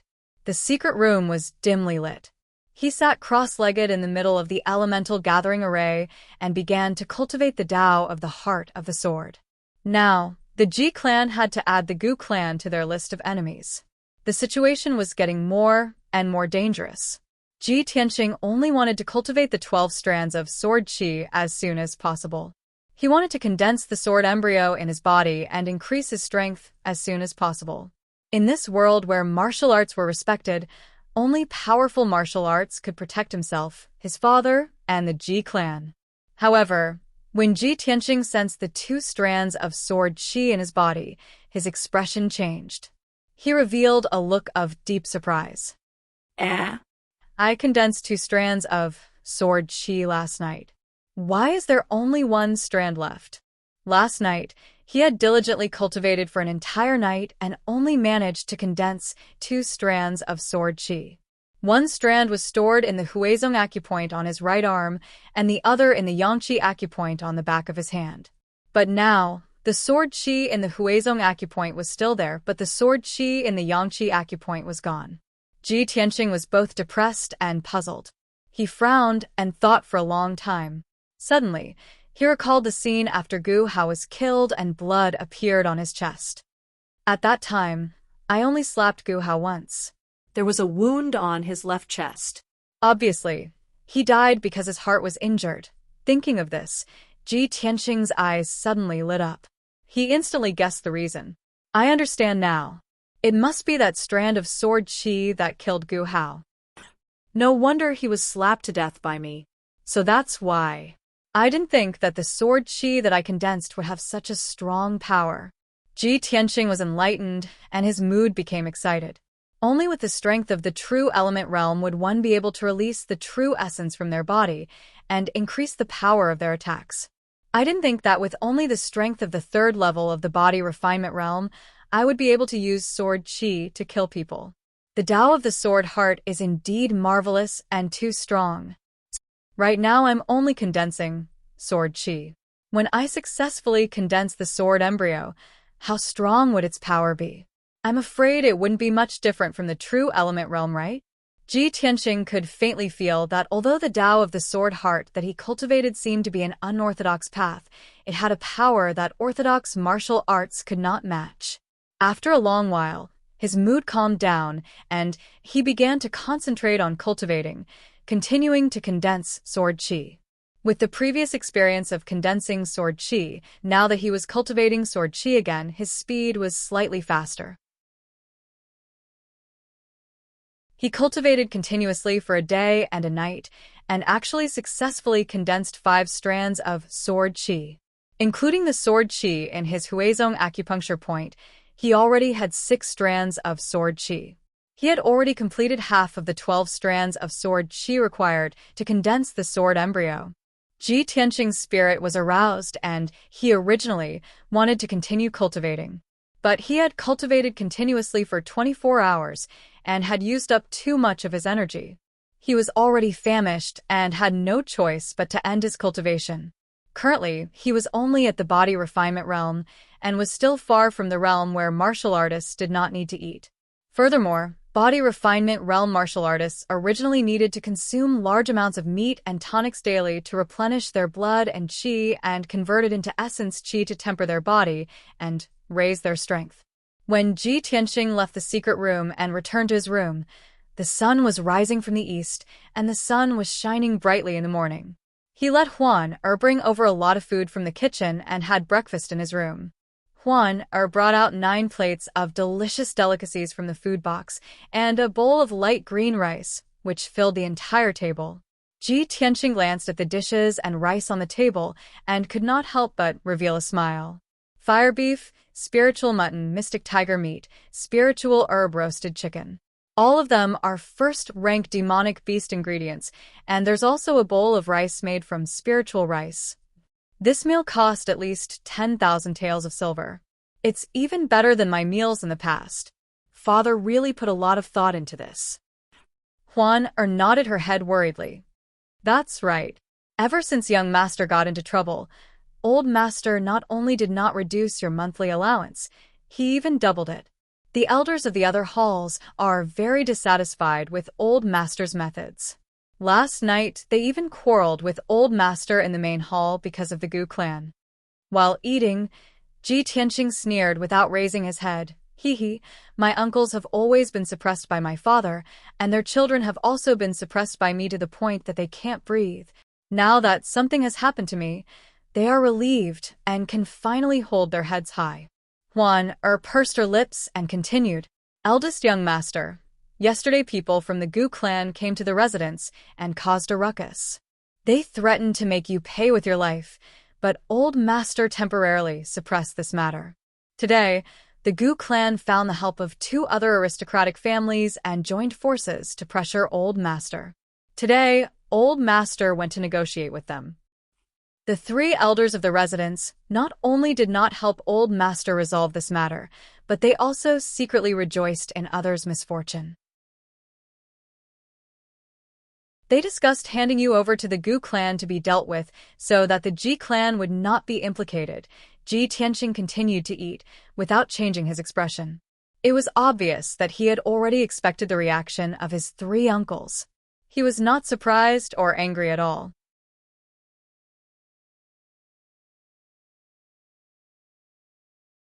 Chapter 10. After eating breakfast, Ji Tianqing's physical strength was replenished, and his mental state was much better. While Huan was busy cleaning up, he walked out of his room and rushed to the martial arts hall to test his current strength. After all, he had already cultivated 6 flashes of sword energy and felt that his strength had increased by quite a bit. He really wanted to know if cultivating the Tao of the sword could increase his strength, and by how much. The Ji mansion was very large, covering an area of more than 1,000 mu. There were 7 courtyards in total, and over 1,000 people in the mansion. From Ji Tianqing's cool breeze courtyard to the second courtyard's martial arts hall, he had to pass through 2 courtyards and walk for half a quarter of an hour. Along the way, Ji Tianqing met many servants and maids, as well as a few distant relatives and branch descendants of the Ji family. Although his cultivation had been crippled and he had become the laughingstock of the imperial city, this matter was already known to everyone. However, he was still the young master of the Ji family. Though servants, maids, and branch descendants had a relatively low status in the mansion and still did not dare to be disrespectful to him. Even though some of the branch descendants were secretly rejoicing in Ji Tianqing's misfortune, they still had to respectfully bow in front of him, not daring to overstep their boundaries. Half a quarter of an hour later, Ji Tianqing arrived at the second courtyard. Outside the martial arts hall, there was a square with a radius of 1,000 zhang. The ordinary descendants of the Ji family would usually practice martial arts here. Ji Tianqing was the most respected young master and also the heir to the family head position. Naturally, he would not mix in with the ordinary descendants to practice martial arts. He had a training room specially built for him by the Ji mansion and enjoyed the best treatment and cultivation resources. When he stepped into the square, there were more than a dozen Ji family descendants practicing their swords. For a long time, the gap between Ji Tianqing and these young boys and girls was too big. They could only look up to him from afar and regard him as their idol. Ji Tianqing would occasionally come to the martial arts hall, and these young boys and girls would scramble to curry favor with him. If anyone could receive a word of praise and encouragement from him, they would be able to show off in front of others for several months. But now, when Ji Tianqing crossed the square and walked towards the martial arts hall, those young boys and girls stood in the distance and looked at him with complicated expressions. No one came up to him, and there were no more respectful or excited faces. Only whispers and low laughter could be heard. Ji Tianqing ignored them and did not get angry. He stepped into the martial arts hall expressionlessly. Only mediocre people would be afraid of losing their dignity and reputation. Only mediocre people would care about the schadenfreude and ridicule of the weak. Ji Tianqing didn't care. Even if his strength had fallen to the body refinement realm, he still had a tenacious and indomitable heart. In his eyes, the young men and women in the square were still weak and not worth mentioning. After entering the main hall of the drill hall, Ji Tianqing went straight to a high platform in the corner. On the 3-meter-tall stone platform, there was a black stone pillar engraved with veined patterns. It was the psychic stone used to test a martial artist's strength. Ji Tianqing walked up to the high platform and stared at the psychic stone pillar with anticipation in his eyes. After taking a deep breath, he stretched out his hands and pressed them on the psychic stone pillar. The black veined patterns on the stone pillar reacted, and a few of the veined patterns lit up with a faint white light. The white light represented the strength of the body refinement realm, and the number of veined patterns represented the specific level. Ji Tianqing counted in his heart, 1, 2, 3, 6 veined patterns. 6th level of the body refinement realm. This result made him raise his eyebrows. His eyes revealed a deep smile, and his heartbeat also doubled. I've only cultivated the sword Heart Tao for 2 days, and I actually went from the 3rd level of the body refinement realm to the 6th level? Thinking back, I used a year to go from the 3rd level of the body refinement realm to the 6th level. I could already be considered a genius. Other Ji clan disciples would need at least 2 years, or even 3 years. Although I'm cultivating from the beginning, my recovery speed should be very fast. But to rise by 3 levels in 2 days, isn't this too terrifying? The wonders of the sword Heart Dao made Ji Tianqing excited. His hands couldn't help but tremble.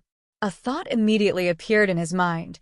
At this speed, before the large competition next month, I will most likely be able to return to the true element realm. There's hope for revenge. After calming down, Ji Tianqing quickly withdrew his hands. The veined patterns on the psychic stone pillar also dimmed. He swept a glance around the main hall. Seeing that there was no one else around, he relaxed. The sword Heart Dao was his biggest secret. He didn't want anyone to know about it for now. His strength was quickly recovering. After a while, Ji Tianqing walked out of the main hall. Under the gaze of many Ji clan disciples, he left the martial arts hall. Although the Gu clan's matters are troublesome, with father's methods, it shouldn't be long before things settle down. I only have 1 month left. I must work hard on cultivating the sword Heart Dao and quickly recover my strength. Ji Tianqing silently calculated. He prepared to return to his residence and continue his closed-door cultivation. However, just as he was passing through the third courtyard, he encountered a young man wearing a green robe and holding a dark gold sword. The youth's age was similar to Ji Tianqing. His face was handsome and fair, and his figure was tall and straight. He had the temperament of a heroic, noble young master. When he saw Ji Tianqing walking towards him, he immediately revealed a gentle smile and quickly walked forward. "Big brother, I was just about to look for you. I didn't expect to meet you here." Ji Tianqing stopped and raised his eyebrows. With a calm expression, he said, "Ji Hao? Why are you looking for me?" Ji Hao was the son of the Ji clan's second elder. The second elder was Ji Tianqing's second uncle. Ji Hao was his younger cousin. Ji Hao was 1 year younger than Ji Tianqing. His talent was also considered good. His strength had reached the 9th level of the body refinement realm, and he had hopes of entering the true element realm this year. In the past few years, Ji Hao and Ji Tianqing had been very close. He had always followed Ji Tianqing's lead and was very respectful to him. Among the younger generation of the Ji clan, only Ji Hao was the closest to him. At this time, Ji Hao walked in front of him and said in a concerned tone, "Big brother, ever since your accident, I've been very worried. You were unconscious before, so I didn't disturb you. Now that I know you are fine, I was about to go visit you." Ever since Ji Tianqing's accident, no matter if it was the Ji clan or the young masters of the imperial city, they all had a gloating and mocking expression on their faces. Ji Tianqing thought that Ji Hao's attitude would change, but he didn't expect Ji Hao to be the same as before. He was very sincere and concerned about him. This made Ji Tianqing's heart feel warm. He nodded to Ji Hao and said, "Second brother, thank you for your concern. I am fine now. And I believe that big brother will definitely return to the peak." Ji Hao smiled. As if he suddenly thought of something, he suddenly looked like he wanted to say something, but stopped. Ji Tianqing saw his strange expression and asked, "What is it, second brother? Is there anything else?" Ji Hao hesitated for a moment, then revealed a bitter smile and said, "Big brother, I didn't want to tell you. After all, it is a troublesome matter. But uncle is not in the house, so I can only ask you for advice." "What is it?" Ji Tianqing narrowed his eyes, a bad premonition in his heart. Ji Hao answered truthfully, "Big brother, the matter is like this. Last night, the Xian Sword Workshop in the southern suburbs sent back a message saying that a batch of goods was returned.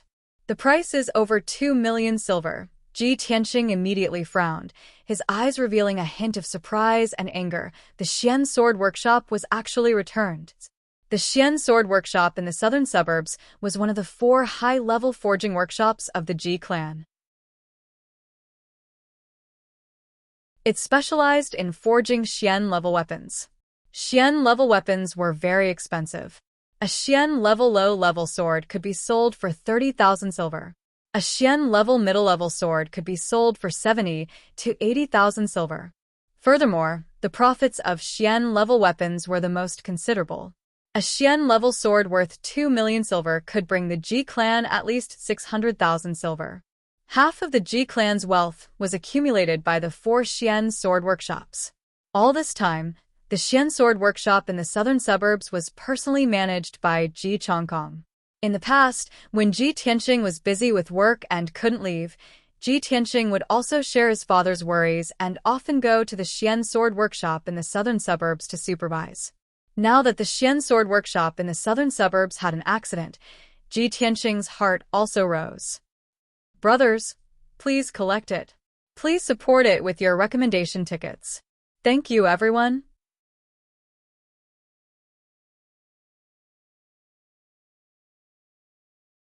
Chapter 11. The Ji family was the #1 blacksmithing family in the Qingyun kingdom. They were the authority in the world of blacksmithing and were well known in the neighboring countries. For so many years, the black-grade swords forged by the Ji family had always been praised and sought after by various experts. There had never been a problem. Things like returning the goods were very rare. This was the first time something worth 2 million taels of silver had been returned. Ji Tianqing asked Ji Hao with a gloomy face, "Second brother, what is going on? Who dares to return our goods?" "It's the Gu family." Ji Hao's face was full of anger as he said with righteous indignation, "The Gu family ordered 50 black-grade swords from the Xian sword workshop last month, and the agreed price was 2,230,000. Yesterday was supposed to be the delivery day.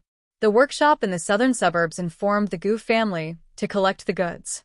Who would have thought that the Gu family wanted to return the goods and even wanted a deposit of 100,000 taels? Ji Tianqing immediately understood that the reason the Gu family wanted to return the goods must be because of Gu Hao's death. He couldn't help but sneer. If the Gu family wants to return the goods, then let them return it. They can forget about getting the deposit back. The black-grade swords forged by our Ji family are famous in the Qingyun kingdom, and we have never lacked buyers. Even if the Gu family doesn't want to buy them, there are plenty of people who want to buy them." Ji Hao frowned and said worriedly, "But big brother, this has never happened before. If we really let the Gu family return the goods, then when the news gets out, who knows what people will say? There will definitely be people who will slander our swords. Big brother, I think you should go and take a look. This matter concerns our Ji family's reputation." Ji Tianqing pondered for a moment and nodded. "All right, then I will go personally." After saying that, he turned and walked out of the courtyard and asked the servants to prepare the horses. Ji Hao quickly followed. "Big brother, I will go with you." After a while, Ji Tianqing and Ji Hao left the Ji residence and rode to the Xian sword workshop in the southern suburbs. The workshop was located on a mountain in the southern suburbs and was more than 60 miles away from the imperial city. Rather than calling it a workshop, it was more like the Ji family's manor, which took up half of the mountain. The Ji clan had hollowed out the interior of the mountain and built several large warehouses to store the materials and ores used for forging. In the belly of the mountain, there was also an enormous furnace. When the fire in the furnace was ignited, the sky would be dyed red, and even the clouds would be dyed crimson. There were more than 2,000 workers and blacksmithing apprentices in the workshop, as well as more than a dozen blacksmithing masters who worked day and night for the Ji family. Other than that, there were also more than 300 guards guarding the mysterious sword workshop. Among them, there were many experts and a few experts. Anyone who saw the mysterious sword workshop in the southern suburbs with their own eyes would be amazed by its grand scale and imposing manner.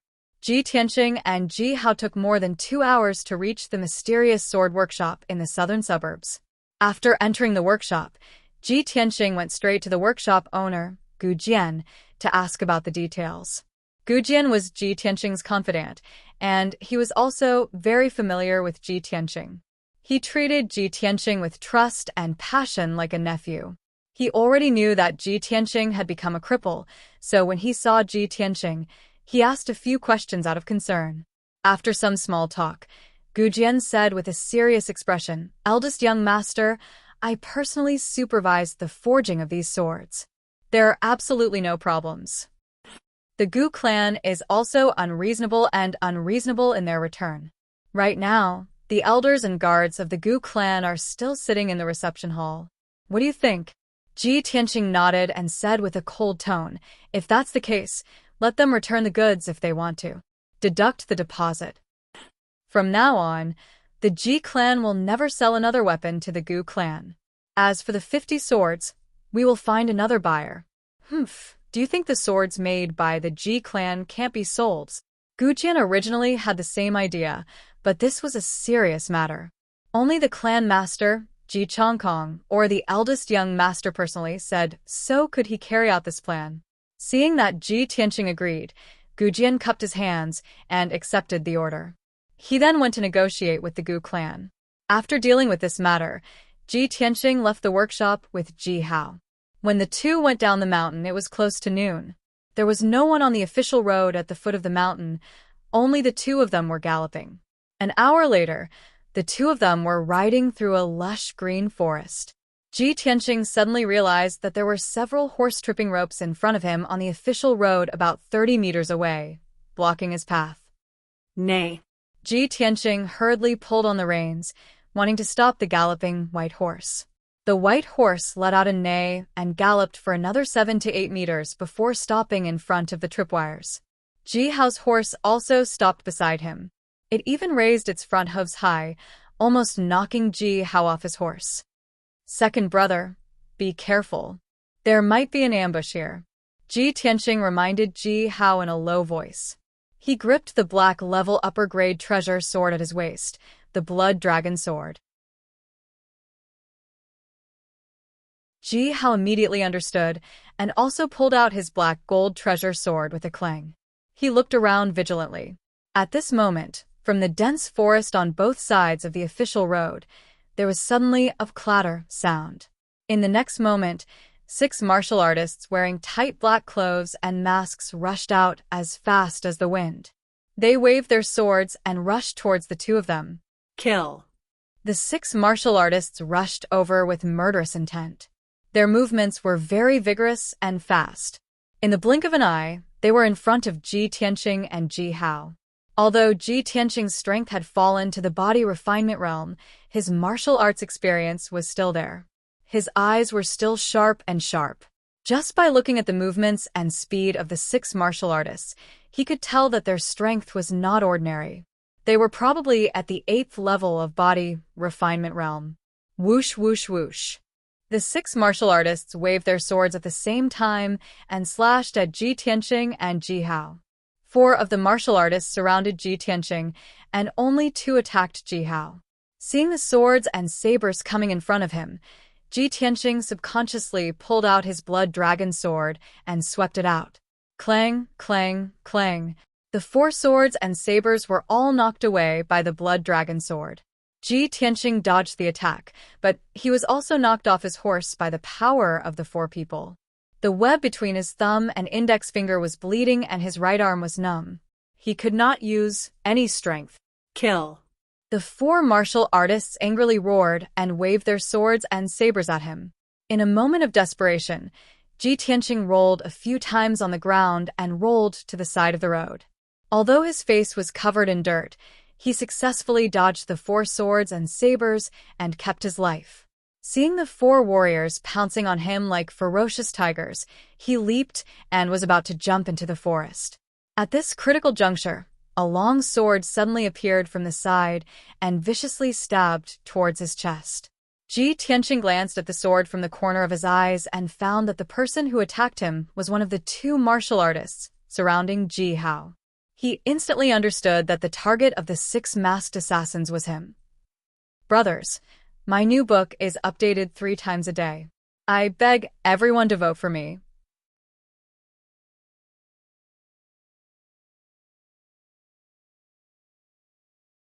Chapter 12. At this critical moment, Ji Tianqing was about to be stabbed by the sword. Ji Hao suddenly shouted angrily and rushed over anxiously with his sword. Big brother, be careful. His figure flashed and rushed to Ji Tianqing's side. He waved his sword and knocked away the sword. Ji Tianqing was lucky enough to escape and successfully jumped into the forest. Ji Hao helped him block the sword and was immediately surrounded by several masked assassins. He waved his sword to block the attack of the masked assassins and did not forget to urge, Big brother, these assassins are coming for you. Run quickly, I will hold them back." As soon as his voice fell, his left arm was stabbed and blood immediately dyed his blue clothes red. Ji Tianqing saw that he was surrounded by several assassins and was in a very dangerous situation. He did not want to leave him alone to escape. But Ji Hao was stronger than him. If he stayed, he would only be a burden to Ji Hao. Under such circumstances, Ji Tianqing made a prompt decision and immediately turned around to escape. He ran wildly into the forest. His body was as agile as a lynx. He shuttled through the dense forest and was not much slower than on flat ground. 2 assassins entangled Ji Hao. The other 4 rushed into the forest and chased after him with all their strength. The dense forest was full of thorns and weeds. Ji Tianqing had many wounds on his body, and blood dyed his clothes red. But he did not have time to pay attention to it. He could only desperately run away. But the 4 assassins were stronger and faster than him. It did not take long for them to catch up with him. Ji Tianqing saw that there was a cliff in front of him. He had no choice but to escape to the top of the mountain. After about 10 breaths of time, he escaped to an open space on the top of the mountain. The open space was more than 100 feet wide. The ground was covered with a thick layer of leaves and was surrounded by dense forest. The 4 assassins also caught up. They spread out and surrounded the open space. "Little brat, keep running? Let's see where you can run to now. Prepare to die. Kneel down and beg for mercy. I will give you a quick death." The assassins sneered mockingly, like a cat playing with a mouse. Ji Tianqing had nowhere to run. A trace of despair welled up in his heart, and his expression was extremely unsightly. However, he refused to give up struggling. He would rather fight to the death than beg for mercy. He gripped the blood dragon sword and stared coldly at the masked assassins. He roared, "Who sent you to kill me? You'll know when you die." The leader of the masked assassins sneered and swung his saber at Ji Tianqing's neck. Ji Tianqing hurriedly waved his sword to block, but he was forced back a few steps by the saber. The blood dragon sword in his hand almost flew out of his hand. Taking advantage of this opportunity, the other 3 assassins brandished their swords and attacked him, leaving a few deep sword wounds on his body. On his back and thigh, there was a chopstick-length wound. Blood was gushing out of the wound, dyeing his white robe red. Ji Tianqing's face turned as pale as a sheet of paper. Cold sweat broke out all over his body. He resisted the severe pain and didn't fall down. As long as the 4 assassins attacked him 2 more times, he would die on the spot. There was no chance of survival. However, just as the assassins were about to attack again and take his life, a crisp and melodious bird's cry suddenly sounded above everyone's heads. The bird's cry sounded above the mountain peak, and Ji Tianqing could tell that it was definitely not the cry of an ordinary bird. The next moment, a huge object flew above everyone's heads and covered the scorching sun in the sky. The empty space within a radius of more than 100 feet, as well as Ji Tianqing and the 4 masked assassins, were all covered by the shadow. Everyone stopped attacking and looked up at the sky subconsciously. They saw a huge white bird that was as big as a house. It was 100 meters above the ground in the sky, looking down at them from above. The huge bird was snow white, and only its tail feathers were black. There was a crimson crest on its head, and its appearance was almost the same as a white crane. However, Ji Tianqing had never seen such a huge white crane before. The white crane's body was as big as a house, and its pure white wings were as wide as 30 meters when they spread out. He suddenly remembered that he had seen an introduction of this huge bird in a book. This is the spirit crane? It's very likely to be the spirit beast white crane mentioned in the book. Most of the beasts that lived in the mountains and rivers were ferocious beasts and demonic beasts. Even if they were captured, they were difficult to tame. However, spirit beasts were different. They all had spirituality, were human-like, and could be tamed. Ji Tianqing heard that the royal family of the Azure Cloud Kingdom raised a few spirit beasts, and it was said that the Sky Pillar sect also had many powerful spirit beasts. However, these were only what he had heard. Now that he had seen the legendary spirit crane with his own eyes, it was naturally an eye-opener, and his heart was incomparably shocked. At this moment, he suddenly saw that there was a person standing on the broad back of the white spirit crane. Ji Tianqing was even more shocked. After careful observation, he realized that it was a graceful figure and a peerless beauty dressed in snow-white clothes. The young girl was about 17 or 18 years old. She wore a long white dress, had a tall figure, and had long black hair that hung down to her waist. She held a sword in a black scabbard in her hand. She stood on the back of the spirit crane with an indifferent expression, looking down at the crowd from above. The strong wind in the sky blew her clothes and long hair, causing her clothes to flutter and her temperament to be otherworldly, as if she was an otherworldly fairy. Ji Tianqing stared at her, revealing a stunned expression, and his heartbeat quickened. He was certain that even if he were to search the entire Qingyin kingdom, he would not be able to find a beauty like her. Her skin was as white as snow, and she was as beautiful as autumn waters. Such a graceful fairy in white shouldn't exist in the mortal world. She should be in the celestial palace above the 9 heavens. At the same time, the 4 dumbfounded assassins regained their senses and retracted their astonished gazes. They did not forget the mission on their shoulders. Once again, they shouted angrily and brandished their swords to kill Ji Tianqing. Kill. Go to hell. Saber light and sword shadows flashed, and the open space on the mountain peak was overflowing with killing intent. Ji Tianqing endured his injuries and hurriedly brandished his sword to block. However, the peerless beauty on the spirit crane's back suddenly drew her sword. Clang. The moment the sword was unsheathed, the blade emitted a biting cold light, like a pool of autumn water. Swoosh, swoosh, swoosh, swoosh. The peerless beauty brandished her sword, and 4 3-foot-long sword rays descended from the sky, piercing towards the 4 masked assassins. In just a moment, the 4 sword rays pierced through the heads of the 4 assassins at the same time. The assassins froze on the spot.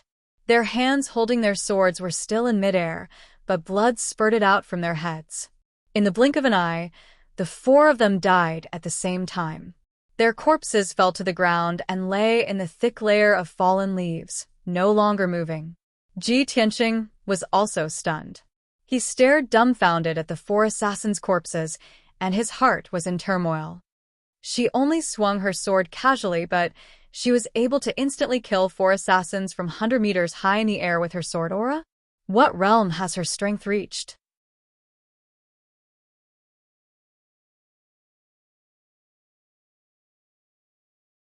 Chapter 13.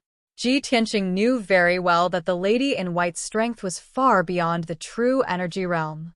Although a martial artist at LV7 of the true energy realm could release his true energy as an attack, the limit of his true energy was 3 meters away from his body. Only an expert at the Tongxian realm could condense his true energy into a sword ray and kill someone within 30 meters. For the white-clothed beauty to be able to kill an enemy 100 meters away with a single strike, she was definitely an expert of Tongxian Stage 7 or above. After all, his father, Ji Chongkong, was an expert at LV6 of the Tongxian realm, but he was definitely not as powerful as the lady in white. Just as Ji Tianqing was shocked and secretly analyzing the situation, a muffled sound suddenly came from the forest behind him.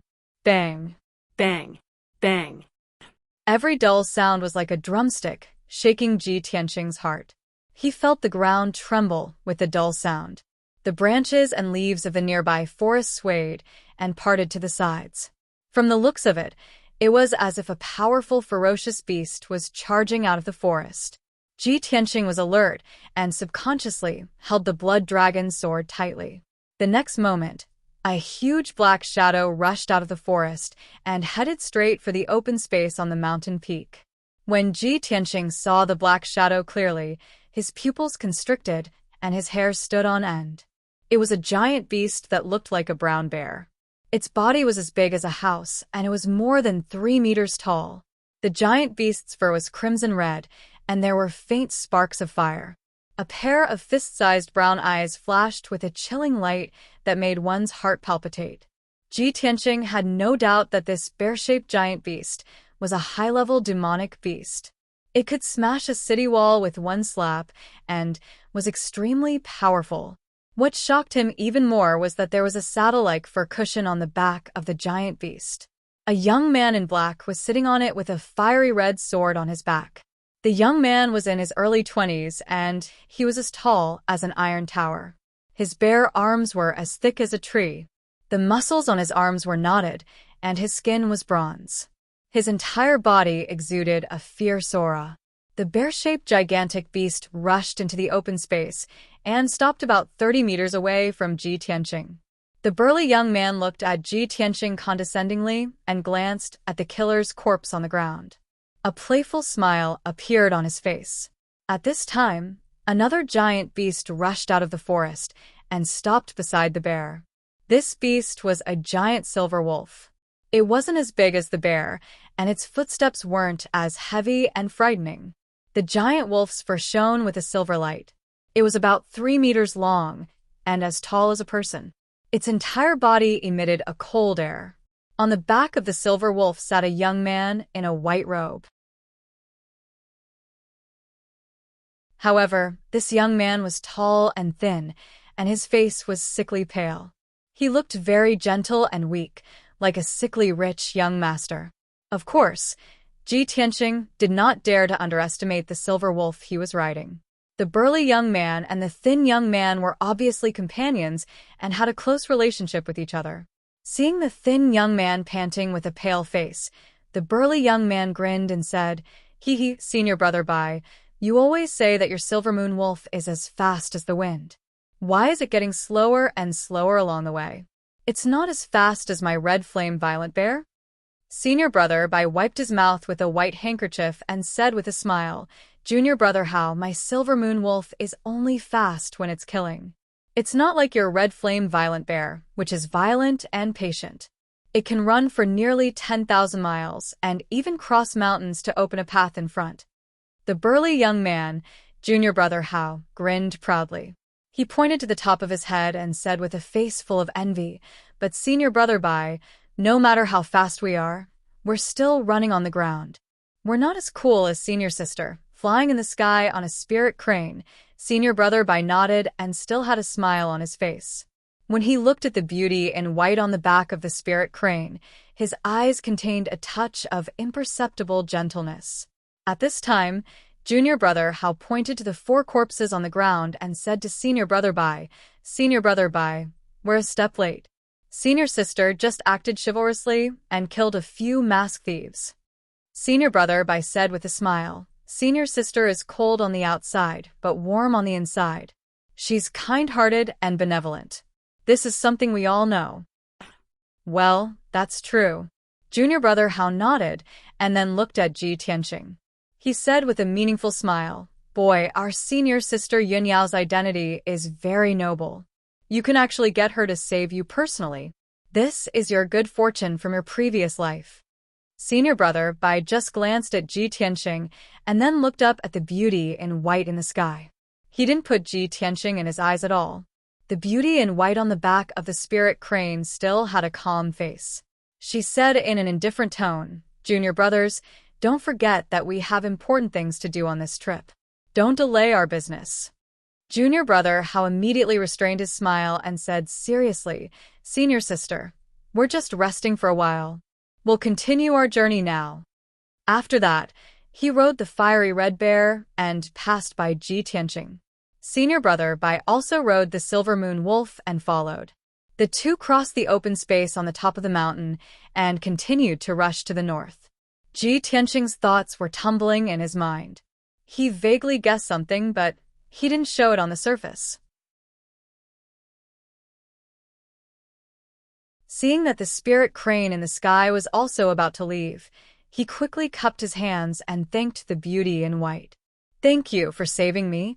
Mississippi." Ji Tianqing will remember this kindness and will never forget it for the rest of his life. "You don't have to be so polite. It's just a small matter." The beautiful woman in white replied indifferently before flying away on her spirit crane. After a few breaths, the spirit crane disappeared into the sky. The figures of the fiery red bear and the silver moon wolf also disappeared into the forest. Ji Tianqing was the only one left in the open space. The surroundings fell silent. The three of them are young but have unfathomable strength. They're even riding on spirit beasts. From the way they address themselves, they should be disciples of the sect. Listening to their conversation, they seem to be shouldering an important mission. The direction they're traveling in seems to be towards the Qingyun imperial city. Yunyao? Yunyao. Ji Tianqing muttered the name of the beauty in white several times in his heart. He felt that the name was a little familiar, as if he had heard it before. All of a sudden, an idea flashed through his mind, and his eyes shone brightly. Yunyao. It's actually her? The chief disciple of the Sky Pillar sect. She's the #1 prodigy who's famous in the Tianjin region and easily crushed the geniuses of the 10 nations with the Autumn Water Sword. Ji Tianqing finally came to a realization. No wonder the beauty in white was like a fairy in the heavens and had such superb attainments in the sword Dao. After he calmed down, he immediately thought of another question. Sky Pillar sect disciples. What are they doing in the Qingyun imperial city? After a long time, Ji Tianqing came back to his senses and remembered that Ji Hao was still being harassed by the 2 assassins. Hence, he quickly left the mountain peak and rushed to the official road at the foot of the mountain. After 15 minutes, when he returned to the official road at the foot of the mountain, he realized that Ji Hao and the 2 assassins were gone.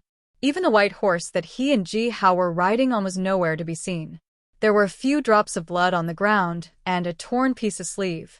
Ji Tianqing recognized at a glance that the piece of green cloth belonged to Ji Hao. I wonder how second brother is doing. Did he escape? He was a little worried, but there was nothing he could do. After weighing the pros and cons, he rushed back to the imperial city.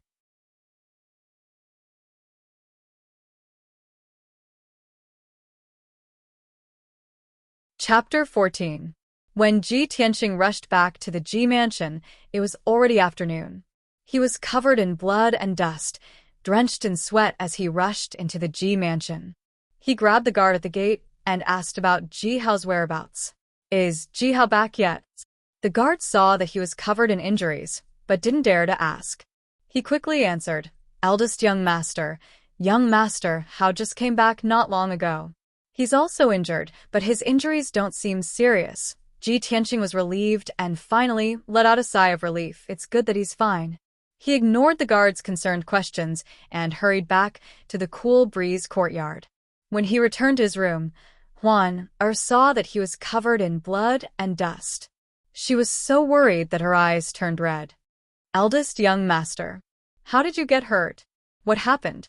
How did you get hurt so badly? Huan, don't worry, I'm fine. Go get the medicine box. Ji Tianqing waved his hand and forced a smile. Huan quickly brought the medicine box, a basin of water and a towel, and helped Ji Tianqing clean and bandage his wounds. An hour later, Huan finished bandaging Ji Tianqing's wound and applied some medicine on it. Ji Tianqing changed his bloodstained clothes and closed the door. He said with a serious face, Huan, I went to the Xian sword workshop in the southern suburbs today. On the way back, I was ambushed by several masked assassins. After hearing Ji Tianqing's words, Huan was shocked and angry. Despicable assassins. They deserve to die. Young master, you are the eldest young master of the Ji family. Who would have the guts to assassinate you in broad daylight? Ji Tianqing shook his head and said with a gloomy face, the people who want my life the most should be the Ling family and the Gu family. However, I made a last-minute decision to go to the Xian sword workshop. Only a few people know about it. But those assassins had already set up an ambush, as if they already knew that I would go. So, it shouldn't be the Ling family. They wouldn't need to go through so much trouble to ambush me in the southern suburbs. As for the Gu family, it's very likely that they're involved. However, I suspect that there is a mole in the Ji mansion. Someone deliberately leaked my whereabouts to kill me. At this point, Ji Tianqing had a trace of suspicion towards Ji Hao in his heart. However, Ji Hao had blocked a sword for him. Moreover, he and Ji Hao had a good relationship since they were young. He did not believe that Ji Hao would want to harm him. Huan's pretty face was full of worry, and she asked tentatively, Eldest young master, Why don't I report this to Master? Master will definitely send someone to investigate clearly. Ji Tianqing waved his hand and said, Father is worried about the Gu family's matters, so let's not tell him for now. I have my own plans. This. Huan hesitated. She instinctively felt that this was inappropriate. At this moment, the door was pushed open by someone with a creak. Ji Tianqing immediately became alert and turned to look at the door. Ji Chongkong stepped into the room and asked with a serious expression, Tianqing, do you also suspect that there is a traitor in our Ji clan? Ji Tianqing gave Huan a look, indicating that she should leave first. After bowing to the two, Huan obediently left the room and closed the door. Ji Tianqing looked at Ji Chongkong and calmly said, Father, did you hear what Huan and I said just now? His father was an expert at the 6th stage of the Tongxian realm. He could clearly hear everything within 100 feet. Sure enough, Ji Chongkong nodded and said with a worried expression, Tianqing, your suspicions are reasonable. Our Ji clan has never been a monolith, especially in the face of such a great enemy. Powerful enemies are lying in wait. Someone in the Ji mansion wants to take your life. This is something that I have long expected. After a pause, he solemnly exhorted, From now on, you should stay at home and recuperate.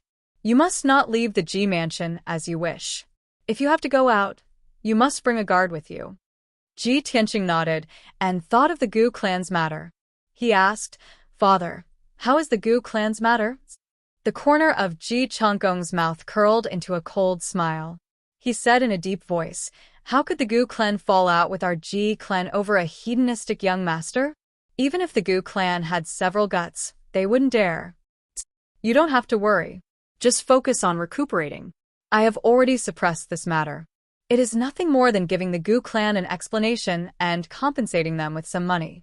Although his father spoke lightly, Ji Tianqing could see the exhaustion and anxiety in his father's eyes. It was obvious that this matter was not easily resolved. Yet, his father pretended to be calm and still wanted to comfort him. This caused his heart to clench. He felt even more ashamed of his father. His desire to become stronger became more and more urgent. Ji Chongkong sat down beside him and said in a low voice, As for the matter of the traitor in the Ji clan, it is best not to make a big deal out of it for now. Otherwise, it will damage the Ji clan's foundation. However, I will not sit by and do nothing. After 2 days, I will give them a good beating and make them obediently put away their tails. Ji Tianqing nodded and said, I understand. For now, we must focus on the big picture. Ji Chongkong let out a long sigh. His tone was somewhat sorrowful as he said, Currently, the Ji clan is in a precarious situation with internal and external troubles. Recently, I have been suffering from internal injuries.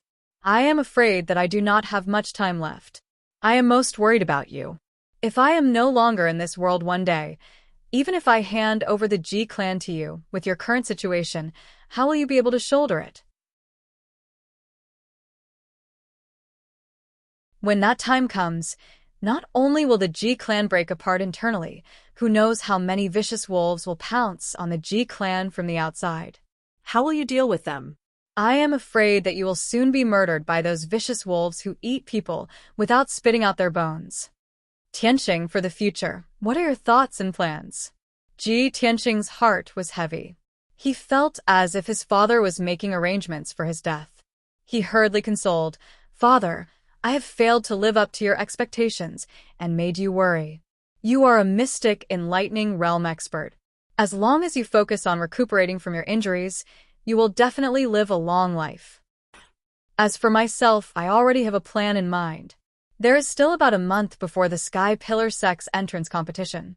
I will think of a way to recover my strength within a month.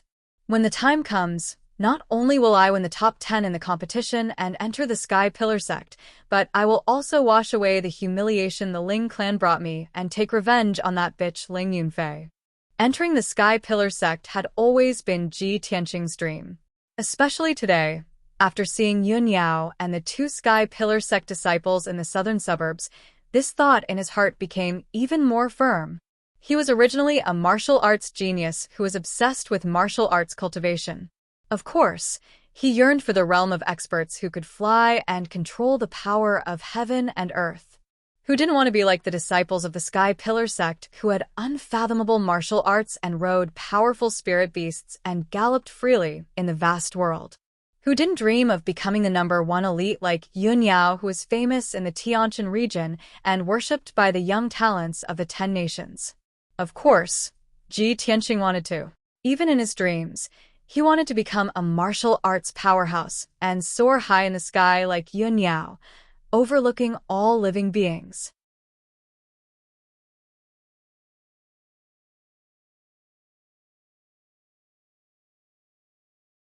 Chapter 15. Of course, Ji Chongkong understood Ji Tianqing's dream and ambition. But when he heard Ji Tianqing's impassioned words, he could only smile bitterly. Tianqing, you didn't pass the Sky Pillar Sect's entrance test.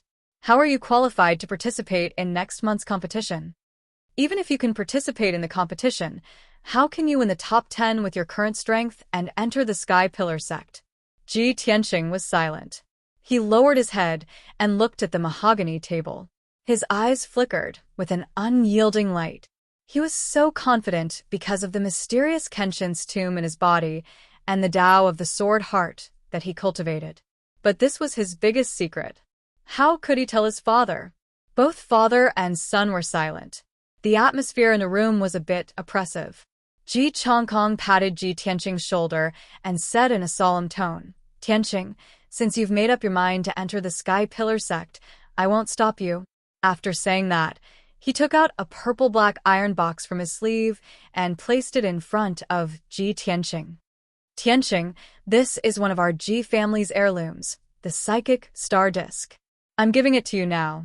Ji Tianqing opened the iron box with a puzzled expression. He took out a dark golden disc and looked at it carefully. Father, why are you giving me the psychic star disc for no reason? Ji Chongkong explained, the psychic star disc is a top-grade profound artifact that our Ji family painstakingly forged.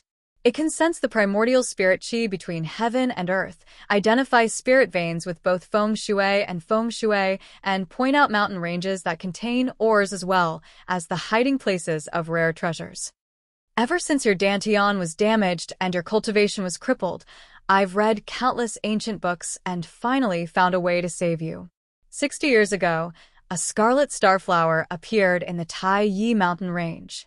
This flower is a rare, heavenly treasure. It blooms once every 60 years, and only blooms for 3 days each time. An expert snatched the red starflower and gave it to his son who had a damaged Dantian.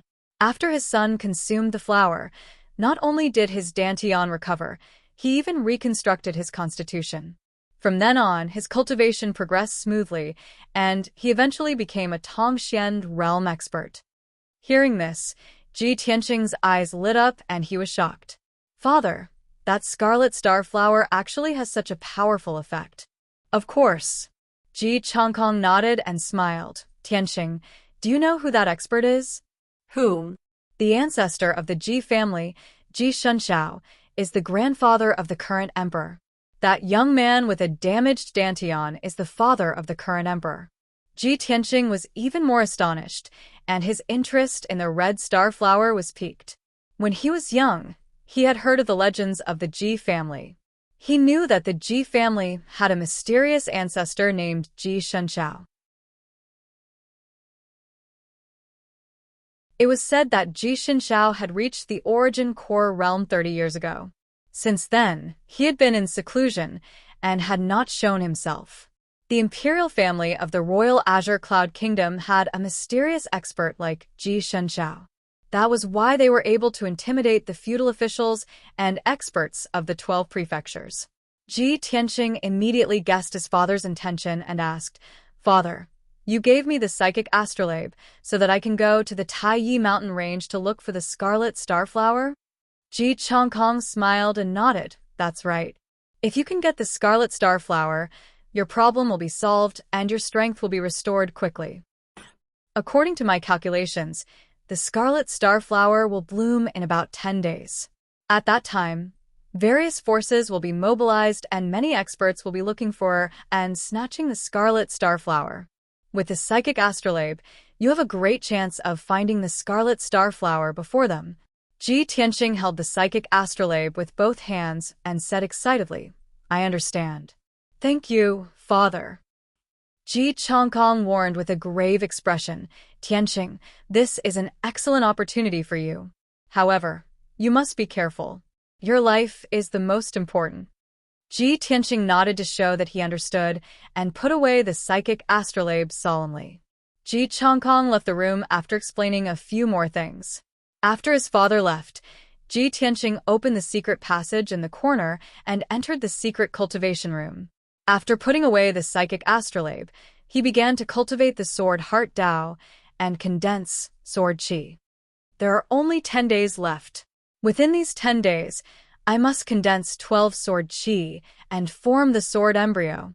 Under the pitch-black curtain of the night, in an old house somewhere in the imperial city, there was a little light. In a hidden room in the house, a burly middle-aged man in a purple brocade robe was sitting. Beside the middle-aged man stood a 15 or 16-year-old youth in a green robe. He was tall and had a handsome face. But his face was very gloomy and his eyes contained a resentment that did not match with his age. A man wearing black tights and a veil over his face was kneeling on the ground with one knee on the ground. He cupped his hands and reported, Young Master Hao, this subordinate deserves to die. I wasn't able to kill Ji Tianqing and even lost 4 of my brothers. Ji Hao was so angry that his face was distorted. He clenched his fists and kicked the masked man to the ground. He said in a low voice, Trash. 4 8th-layer body refinement realm martial artists, and you couldn't even kill Ji Tianqing, a 3rd-layer body refinement realm trash. What's the use of this young master raising you? The masked man was terrified as he lay on the ground. He quickly begged for mercy and explained, Young Master Hao, please calm down. There are other changes in this matter. I went to the mountain peak to check. The 4 dead brothers had their heads pierced by a sharp weapon. It seemed to be caused by a sword aura, and they were all killed in one strike. Ji Hao frowned. His eyes were doubtful as he muttered, Impossible. How could a trash like Ji Tianqing kill them? At this time, the purple-robed middle-aged man opened his mouth and said to the masked man in a dignified voice, You leave first. The masked man immediately felt as if he had been pardoned. He bowed and thanked the middle-aged man and quickly left the room. The purple-robed middle-aged man's lips curled into a cold smile. He said in a playful tone, Ji Tianqing was obviously saved by an expert. But when you went to the southern suburbs, you didn't bring any guards. Who was it that secretly saved Ji Tianqing? Could it be that Ji Changkong secretly arranged for an expert to protect him? Ji Hao clenched his fists in anger and said with a murderous look, Father, it doesn't matter if I fail once. Next time I will find a real expert to deal with him. The purple-robed middle-aged man shook his head and said in a serious tone, However, don't underestimate Ji Tianqing. He is very smart and very vigilant. Today, your plan failed. He is definitely suspicious of you. It is almost impossible for you to find another opportunity to kill him. Moreover, Ji Tianqing is now a trash and is no threat to us. His biggest backer is Ji Changkong. What we should do is to find a way to get rid of Ji Changkong. As long as we get rid of Ji Tianqing, once we control the Ji family, Ji Tianqing will be a fish on the chopping board. Won't he be at our mercy? Ji Hao's eyes immediately lit up. He nodded and said, Father is right. However, Ji Changkong is a sly old fox. How can it be easy to deal with him? The purple-robed middle-aged man revealed an expression of confidence. He sneered and said, Even the most cunning fox has its flaws. Father naturally has a way to deal with him.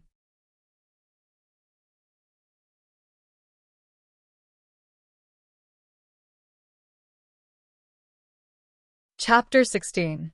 3 days passed by very quickly.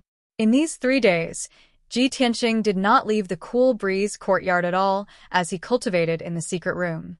Although there were sword wounds on his back and thighs which affected his movements, But the injuries did not affect his cultivation, nor did it affect his absorption of heaven-earth yuan qi to condense sword qi. There were already 6 sword qi in his body, and after 3 days of bitter cultivation, he finally condensed another 6 sword qi. Now that he had successfully condensed 12 sword qi, he could attempt to condense a sword embryo. But Ji Tianqing cultivated bitterly for half a day and tried 9 times, but he was still unable to condense a sword embryo.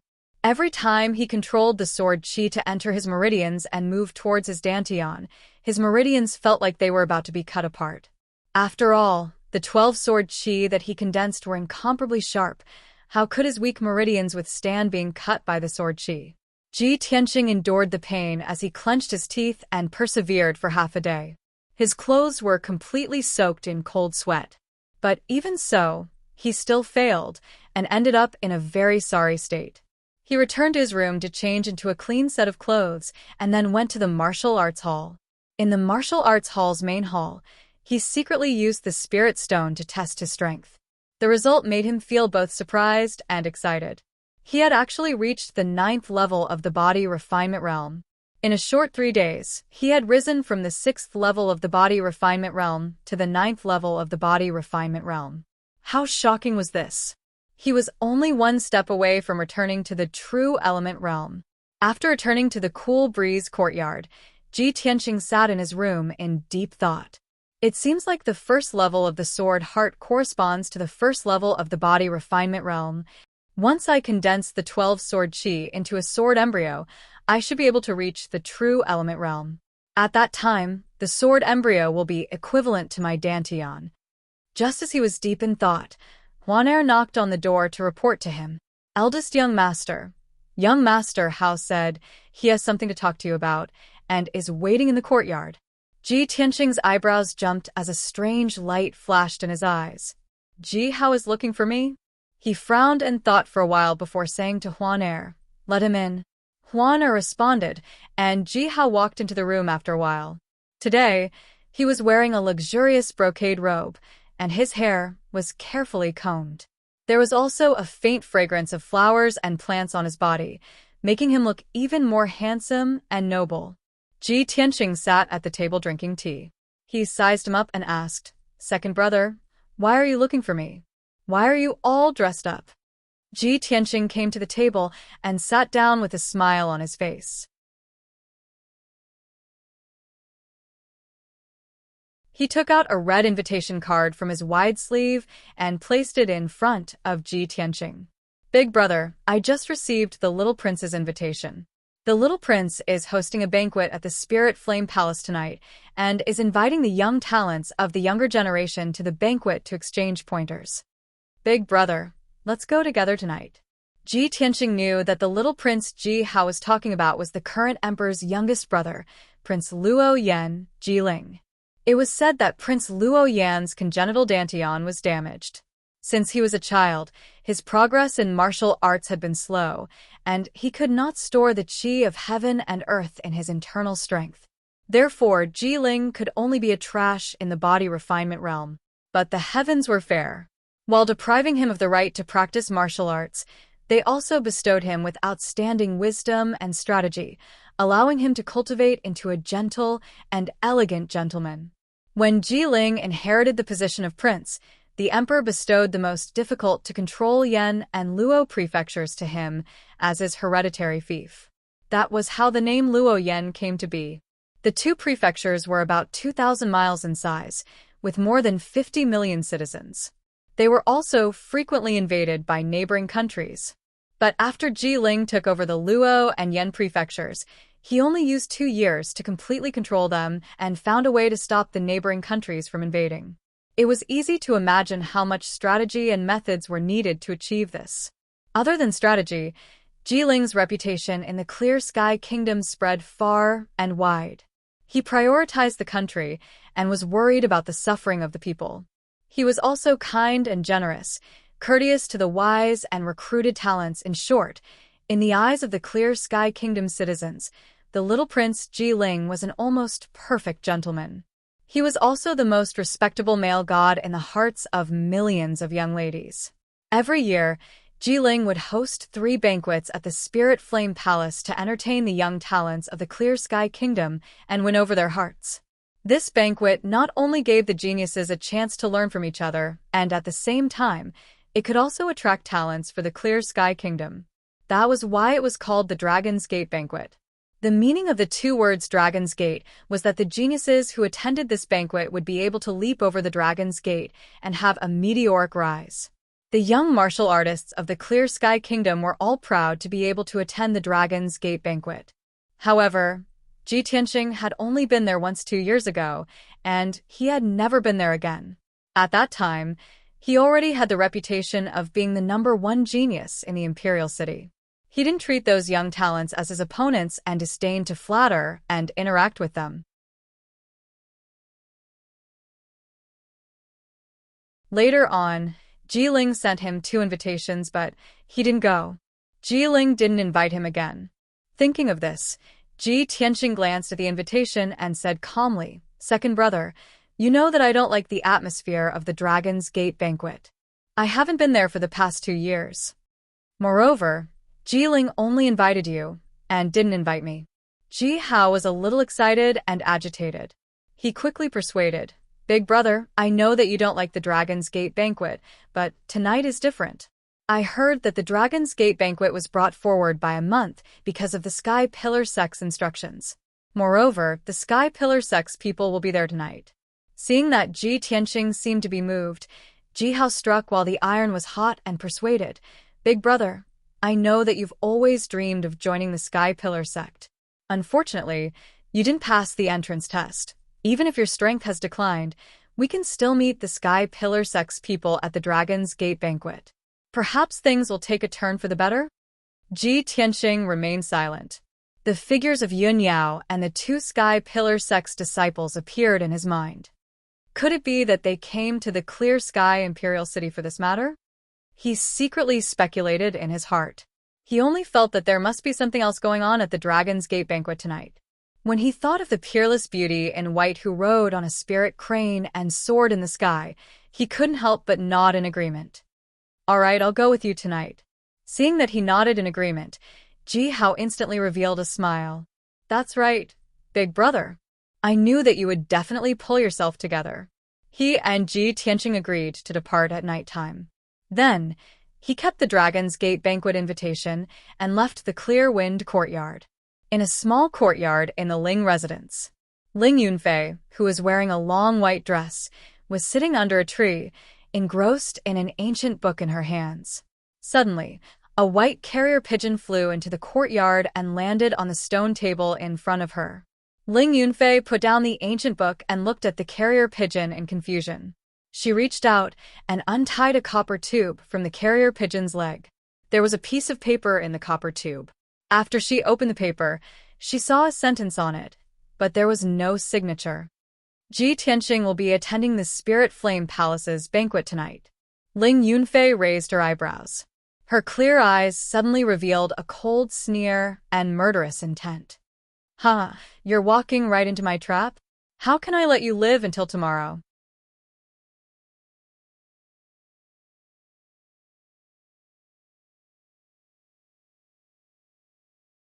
Chapter 17. When the lanterns were lit, the Ji mansion lit up with countless lanterns. Ji Tianqing changed into a black outfit and left the Ji mansion with the blood dragon sword in hand. The servants had already prepared 2 carriages, and Ji Hao was already waiting at the entrance of the Ji mansion. The 2 boarded their respective carriages and rushed towards the Spirit Flame Palace. The Spirit Flame Palace was located in the Eastern District. It was the most luxurious palace of the young prince, Ji Ling. This palace occupied an area of nearly 2,000 mu. There were more than 10 magnificent palaces, 9 spacious courtyards, and several gardens. Other than the Imperial Palace, the Spirit Flame Palace was the most magnificent official residence in the Imperial City. Outside the palace was the Azure Cloud River that flowed out of the Imperial City. The river was about 8 zhong wide. The water was clear but not rapid. There were many colorful flower petals floating on the surface of the water. When Ji Tianqing arrived at the Spirit Flame Palace, there were already dozens of carriages parked by the roadside. He used the lanterns at the entrance of the Spirit Flame Palace to glance at the carriages. He saw the insignias on the carriages. Most of them belonged to the influential clans of the imperial city. Many young talents got off the carriages and greeted each other. They formed groups of 3 to 5 and stepped onto the Azure Cloud Bridge to enter the Spirit Flame Palace. Ji Hao got off the carriage and ignored the greetings of the other young talents. He quickly walked to Ji Tianqing's side. "Big brother, let's go in." Ji Tianqing silently nodded. He took the lead and stepped onto the Azure Cloud Bridge to walk towards the entrance of the Spirit Flame Palace. There were about 100 red lanterns hanging above the entrance. They emitted a faint red light that dispelled the darkness in the surroundings. The black armored guards at the entrance were as motionless as stone statues. They emitted a cold, murderous aura from their bodies. A middle-aged fatty, who looked like a butler, was expressionlessly checking the guest's invitation card. Ji Tianqing and Ji Hao came to the entrance and stood in front of the middle-aged fatty.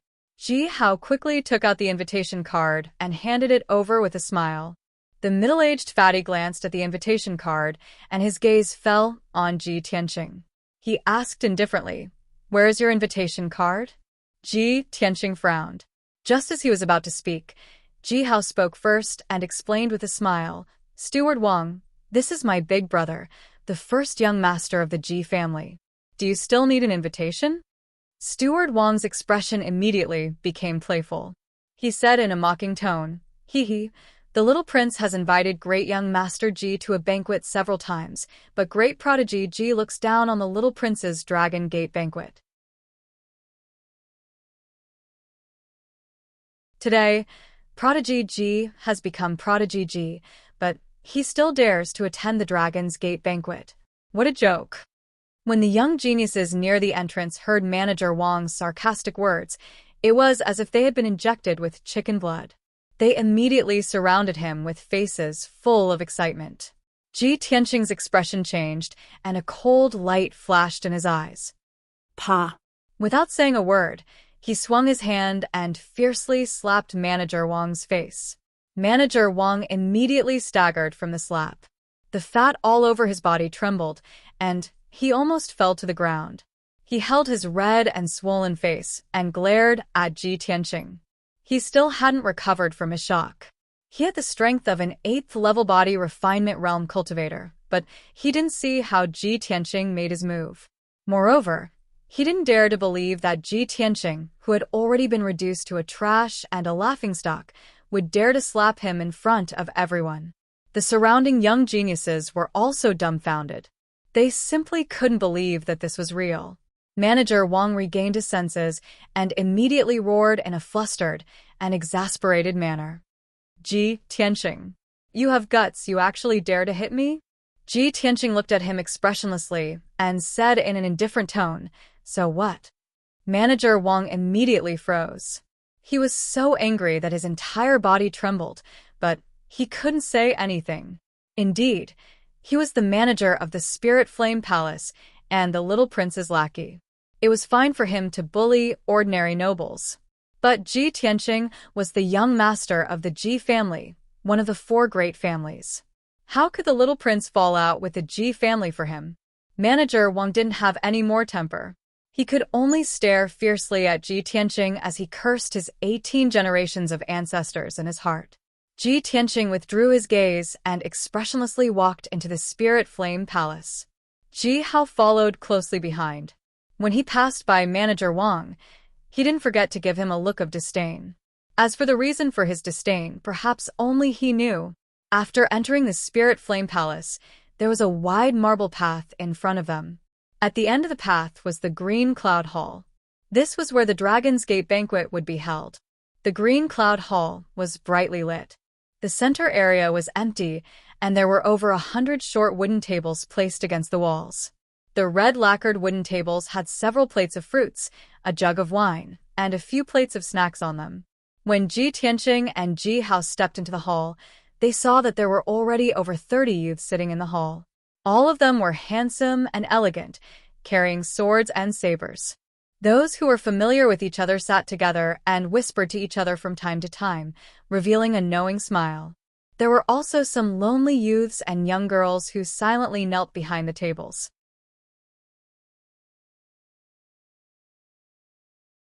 They appeared to be dull and reserved. Ji Tianqing knew that most of these youths came from the common folk. They were still unfamiliar with the imperial city and the spirit flame palace. However, the 30-plus young geniuses were all seated in a corner that was further away from the main seat. After all, their status and strength weren't enough to sit in the main seat. The main seat in the north of the hall, as well as the two main seats on both sides, were empty. Those were the seats of the little prince, Jiling, and the top geniuses. The seats at the Dragon Gate banquet weren't for just anyone. When Ji Tianqing stepped into the hall, the originally bustling hall suddenly quieted down. Everyone turned to look at the entrance, and their gazes were fixed on Ji Tianqing. In just an instant, everyone's faces changed. Some were surprised, some were stunned, some were disdainful, and some showed a gloating expression. There were even some nobles who sneered and whispered to each other. Everyone knew that there would be a good show to watch at the Dragon Gate banquet tonight. Moreover, it was a great show that was rarely seen in 100 years. The former #1 genius of the Imperial City, the most outstanding person of the Imperial Azure Sky Kingdom, had now fallen to the 3rd level of body refinement and had his marriage contract broken off by the Ling family. He had become the laughingstock of the common people. That year, he was high-spirited and famous. He disdained to attend the little prince's Dragon Gate banquet, but tonight, he came for the first time. The youths in the hall couldn't wait to see how Ji Tianqing would lose face and be humiliated by everyone tonight. Ji Tianqing, on the other hand, remained unfazed and completely ignored everyone's reaction. He expressionlessly stepped into the hall and brought Ji Hao through the crowd. They walked to a corner of the hall and casually sat down at a table. After sitting down, he hugged the blood dragon sword and closed his eyes to rest with an indifferent attitude. He turned a deaf ear to everyone's whispers and chuckles, as if he didn't care about anything. Brothers, please add this book to your bookshelf. Next time, you'll be able to see the new chapters. Thank you.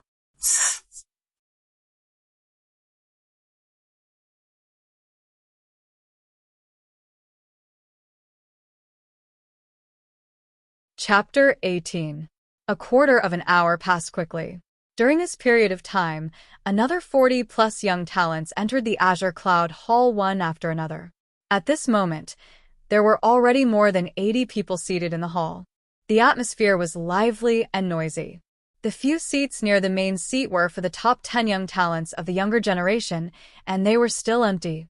Suddenly, 2 sets of footsteps came from the entrance. Many young talents turned their heads to look at the entrance. When they saw the 2 young men who walked into the hall, they were all in awe. The 2 young men were both around 18 years old and looked dignified. They were in high spirits. The young man who wore a black robe and carried a sword on his back was called Wailing Feng. He was the #1 genius of the Qing province. At the age of 18, he was already at the 5th level of the true energy stage, and his wind cloud sword technique had reached perfection. At the same time, he was also one of the top 10 geniuses in the entire Azure Cloud Kingdom. He was an influential figure among the younger generation. The other young man who wore a white robe and held a white feather sword in his hand was called Jiang Baiyu. He was the #1 genius of the Serene province. At the age of 19, he was also at the 5th level of the true energy stage. 2 years ago, he became famous in the Azure Cloud Kingdom with his falling feather sword technique. Wailing Feng and Jiang Baiyu's strength was similar, and they had a good relationship. They were always together and were inseparable. In addition, they liked to wear black and white robes all day long. Therefore, they were called the Black and White Heroes by the young talents of the Azure Cloud Kingdom. After the Black and White Heroes entered the hall, their expressions were as calm and reserved as usual. They vaguely revealed a trace of aloofness and arrogance. However, when they saw Ji Tianqing in the corner, their expressions changed. Both of them were stunned for a moment. Their lips curled into a playful sneer. After sizing up Ji Tianqing, They walked to the seat of honor. Just as the crowd was discussing the black and white heroes in low voices, another figure appeared at the entrance. It was a young man who was around 20 years old and wore a black robe. This person had an ordinary appearance. His eyes were small like mung beans, and there was a finger-long scar on his right cheek. He looked rather ferocious and fierce. However, no one in the hall dared to look down on him. Instead, they all revealed a look of awe. That was because he was Jian Wuxing, a cold, arrogant, and heartless sword maniac. Most importantly, this person was at the 6th level of the true energy realm and cultivated the lifeless sword technique to kill. In the past, he had always been suppressed by Ji Tianxing, so among the younger generation of martial artists, he could only be ranked 2nd. However, things were different now. After Ji Tianxing had been reduced to a cripple, everyone wanted to see whether Jian Wuxing would be able to suppress everyone tonight and obtain the title of the #1 genius. Jian Wuxing walked through the crowd expressionlessly. She ignored everyone and walked to the seat of honor on the right side. Not long after, there was another commotion at the gate. Everyone turned their heads to look and saw a beautiful young lady in a white dress walking over gracefully. When they saw this 16 or 17-year-old girl in a white dress, many of the young men revealed looks of adoration and eagerness. Everyone was attracted to the girl in the white dress, and they began to quietly discuss her. Ling Yunfei. Miss Ling is here. Wow. Miss Ling is still as beautiful as ever. Miss Ling is not only a martial arts genius, but also a medical genius. She is also so beautiful. She is simply the most perfect woman in the world. Ha ha ha, Miss Ling is here. She must not have expected Ji Tianxing to be here, right? There will be a good show to watch later. Ling Yunfei walked through the crowd in the hall. Along the way, people kept greeting her. She returned the greetings in a reserved and courteous manner. Then she sat on the seat of honor on the left side. From the moment she entered the hall to the moment she sat down, she did not look at the corner at all. It seemed that she did not notice Ji Tianxing at all. The seats in the hall were finally full. All the young talents who had been invited had arrived. At this time, a handsome, thin, and handsome young man in a brocade robe walked down from the 2nd floor. His face was handsome and fair, and his words and actions were quite noble. However, his temperament was slightly feminine. When he walked into the hall and stood on the seat of honor, everyone in the hall stood up and saluted him. Greetings, young master. Greetings, King Luo Yan. Clearly, this handsome young man in a brocade robe was the owner of the Spirit Fire Palace and the host of the Dragon's Gate banquet, King Luo Yan. Ji Ling raised his hand to indicate that everyone was at ease. His gentle gaze swept across the hall. When he saw Ji Tianxing in the corner, his face froze and his pupils constricted. However, he quickly regained his composure and smiled at the crowd. You are all the pillars of our country, the hope of the future. It is this king's honor to have all of you here at the banquet. Tonight's banquet will be the same as usual. I have gathered everyone here so that everyone can learn from each other and improve together. Ji Ling smiled and said some polite words to allow everyone to learn from each other freely. Then, he bid farewell and left. He went straight to the 2nd floor. After turning around a row of screens, he entered a luxurious and elegant room. Seeing that the little prince had left, the people in the main hall visibly relaxed and became lively. Everyone gathered in 2s and 3s to chat and laugh. However, most of them were complimenting each other. Very few people were discussing martial arts. Moreover, when everyone was talking, they would intentionally or unintentionally glance at the corner to see Ji Tianxing's reaction. Ji Tianxing was still the same as before. He was sitting behind a short table with his eyes closed. He came to the banquet tonight only to see the people from the Sky-bearing sect. Other than that, he was not interested in anyone else. However, just because he was not interested in others, it did not mean that others were not interested in him. A tall and sturdy young man, wearing an animal skin vest and shorts, suddenly stood up. The corners of his mouth curled into a malicious sneer as he walked straight towards Ji Tian. He stood in front of Ji Tianqing and looked down at Ji Tianqing. He said in a mocking tone, "Ji Tianqing, I heard that you became a trash in the third layer of body refinement in one night. You even had your engagement annulled by the Ling family. Is this true?" The tall and sturdy young man's voice was very loud. He purposely raised his voice so that everyone in the hall could hear him. Suddenly, the hall quieted down. Everyone's eyes gathered on Ji Tianqing. Everyone knew that the show was about to begin. Ji Tianqing slowly opened his eyes. He expressionlessly looked at the tall and sturdy young man and calmly said, "Yes." No one would have thought that Ji Tianqing would be able to remain calm in the face of the tall and sturdy young man's deliberate humiliation. He even answered truthfully. The tall and sturdy young man was also stunned for a moment before he reacted. He grinned and revealed a mouthful of yellow teeth. "Hee, since you're a trash in the third layer of body refinement, what qualifications do you have to participate in the Dragon's Gate banquet? Tonight's banquet is attended by talented youths. Everyone has received the young master's invitation. Where's your invitation?" Ji Tianqing indifferently said, "I don't have an invitation." The tall and sturdy young man suddenly revealed an expression of, as expected, and laughed contemptuously. "Haha, did everyone hear that? He doesn't have an invitation. Ji Tianqing, please scram out of the Green Cloud Hall right now. This is a place for young geniuses to interact. You don't have the qualifications to sit here." Ji Tianqing remained expressionless. He only raised his eyebrows and said in a low voice, "Young geniuses? You? What? You think I'm not qualified?" The tall and sturdy young man clenched his fists and revealed a sinister, cold smile. "Although I, Wu Zhang, am only in the 8th layer of body refinement. Compared to the young geniuses here, I'm far from enough to teach a trash like you a lesson. Ji Tianqing, now you only have 2 choices. Either you scram or I throw you out."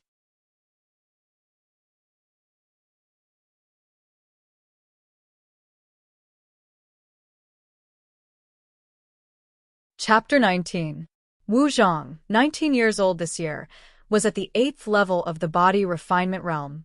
He was the second young master of the imperial city's Wu family. Ji Tianqing had heard of this person before and had met him a few times on certain occasions. But the Wu family was only a second-rate family in the imperial city, and Wu Zhang's talent was average. There was nothing good about him. In the past, this person could not enter Ji Tianqing's eyes and was ignored by him. But tonight, Wu Zhang had humiliated him in front of everyone at the Dragon Gate banquet. Ji Tianqing stood up and expressionlessly walked to the center of the hall. He turned around and looked at Wu Zhang. He did not say anything, but everyone knew that he had accepted the challenge. The empty space in the center of the hall was originally reserved for young geniuses to spar. Nearly 100 young geniuses immediately revealed excited smiles. They looked at Ji Tianqing with schadenfreude and laughed as they discussed. Everyone was waiting for him to make a fool of himself. They wanted to see him beaten down by Wu Zhang and then thrown out of the Green Cloud Hall. That scene would definitely be exciting. Ji Tianqing did not join in the discussion, but he also did not have any intention of standing up for Ji Tianqing. He only lowered his head and drank silently. No one saw that the corner of his mouth had curled up.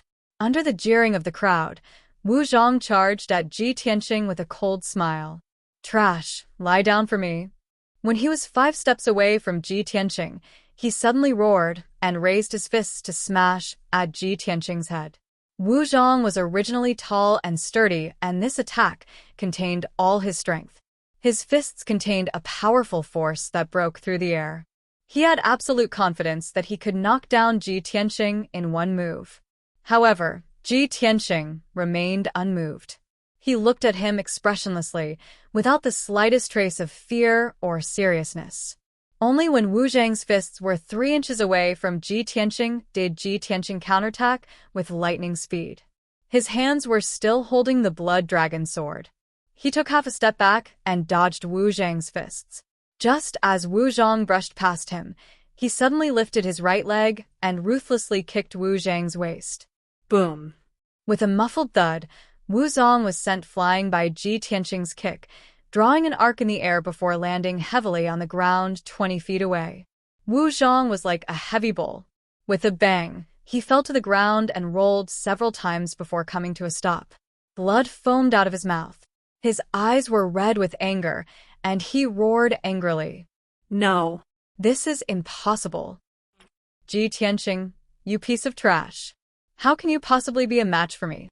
However, when Wu Zhang struggled to get up, he felt a piercing pain in his waist. He couldn't even take a step or stand steadily. Anyone with a discerning eye could see that he had suffered a heavy blow from Ji Tianqing's kick. The bones in his waist had already been broken.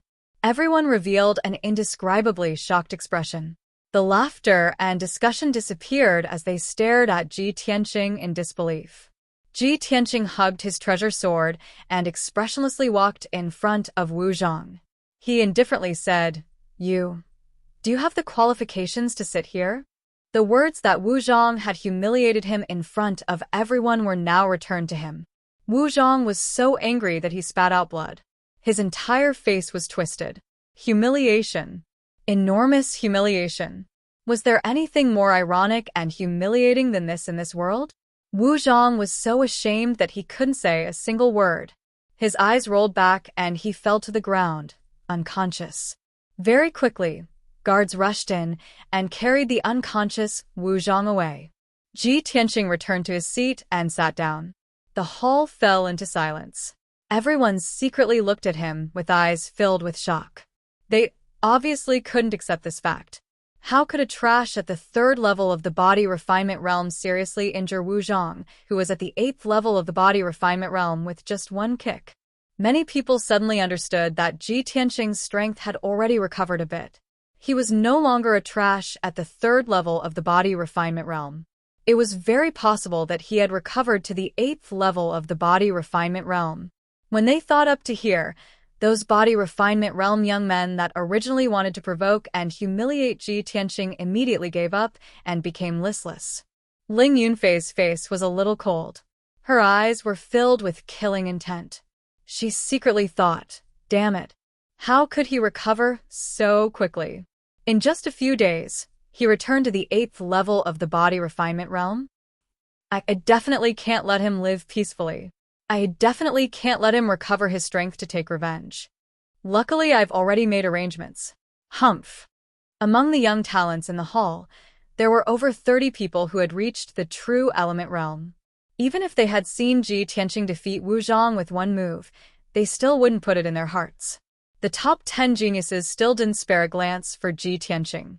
The ordinary true element realm youths were still full of confidence.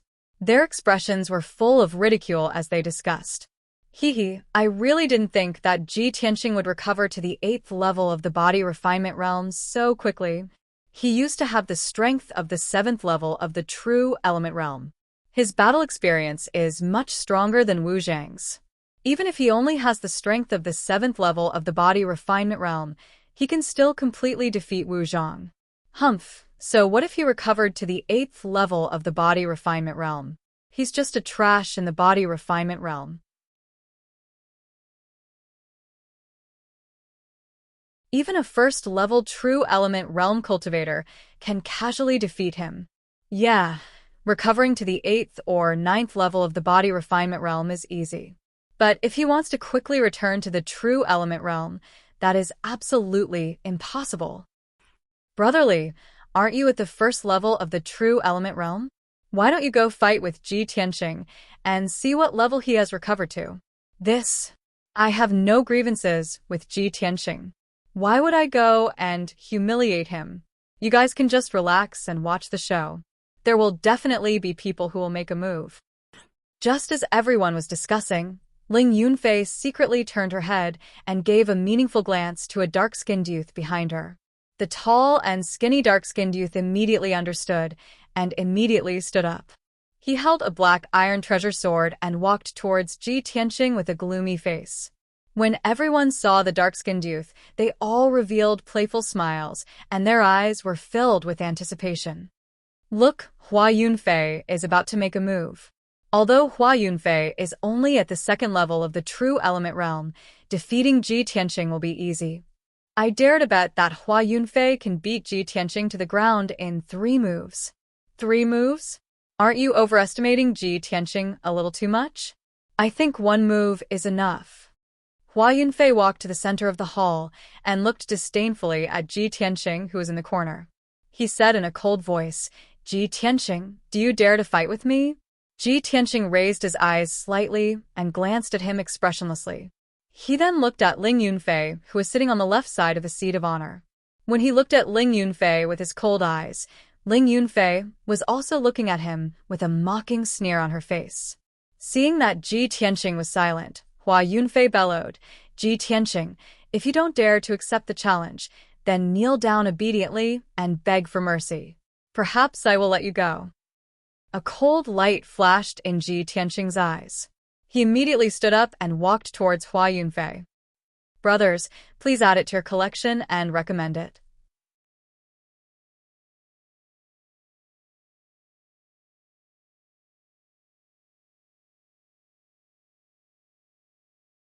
Chapter 20.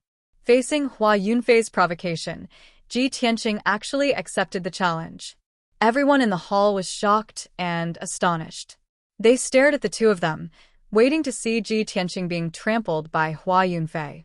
Ji Tianqing walked to the center of the hall and stood 10 steps away from Hua Yunfei. His right hand tightly gripped the unsheathed blood dragon sword. Hua Yunfei also pulled out his black iron sword. His body emitted a cold, murderous aura. With a low roar, he stabbed his sword at Ji Tianqing. "Ji Tianqing, watch this." The black iron sword emitted a sharp sword aura. With a sharp sound, it pierced through the air and arrived in front of Ji Tianqing. Ji Tianqing did not hesitate to counterattack with his sword. Holding the crimson blood dragon sword, he began to fight with Hua Yunfei in close combat. He did not use the 12 sword auras in his body. He only used his strength at the 9th layer of body refinement to display his most proficient 10 mysterious sword art. The 2 swords collided and suddenly there was a ding-ding-dang-dang sound that echoed throughout the hall. In the blink of an eye, Ji Tianqing and Hua Yunfei had exchanged 3 moves. The two of them moved with exquisite footwork, their figures flashing and shifting in the hall, like a falcon swooping down like a rabbit. The 2 swords flew up and down like dragons coming out of the sea. They were like white cranes spreading their wings, constantly releasing a dazzling cold light. Many of the young geniuses in the hall were dumbfounded. Their faces revealed complex and strange expressions. No one would have thought that Ji Tianqing would be able to tie with Hua Yunfei at the 2nd layer of the true element realm. It was hard to determine the victor. Some people began to whisper in low voices. 3 moves have passed. Why hasn't Ji Tianqing been defeated yet? Impossible. Even if he has the strength of the 9th layer of body refinement, it is impossible for him to tie with Hua Yunfei. Could it be that Ji Tianqing's strength has returned to the true element realm? Most people did not understand, and their hearts were filled with doubt and shock. However, the geniuses ranked in the top 10 realized what was going on. Their expressions relaxed a lot as smiles appeared on their faces. The black and white heroes looked at the battle between Ji Tianqing and Hua Yunfei with arrogant expressions and commented on it with arrogance. Ji Tianqing is not cultivating true essence. He has not recovered to the true element boundary. At most, he is at the 9th body refinement layer. The reason why he was able to tie with Hua Yunfei was because Hua Yunfei had yet to use his full strength. The young geniuses came to a sudden realization after hearing the explanation of the black and white heroes. As expected, Hua Yunfei was unable to gain the upper hand after a few moves. He was instantly enraged and unleashed his full strength.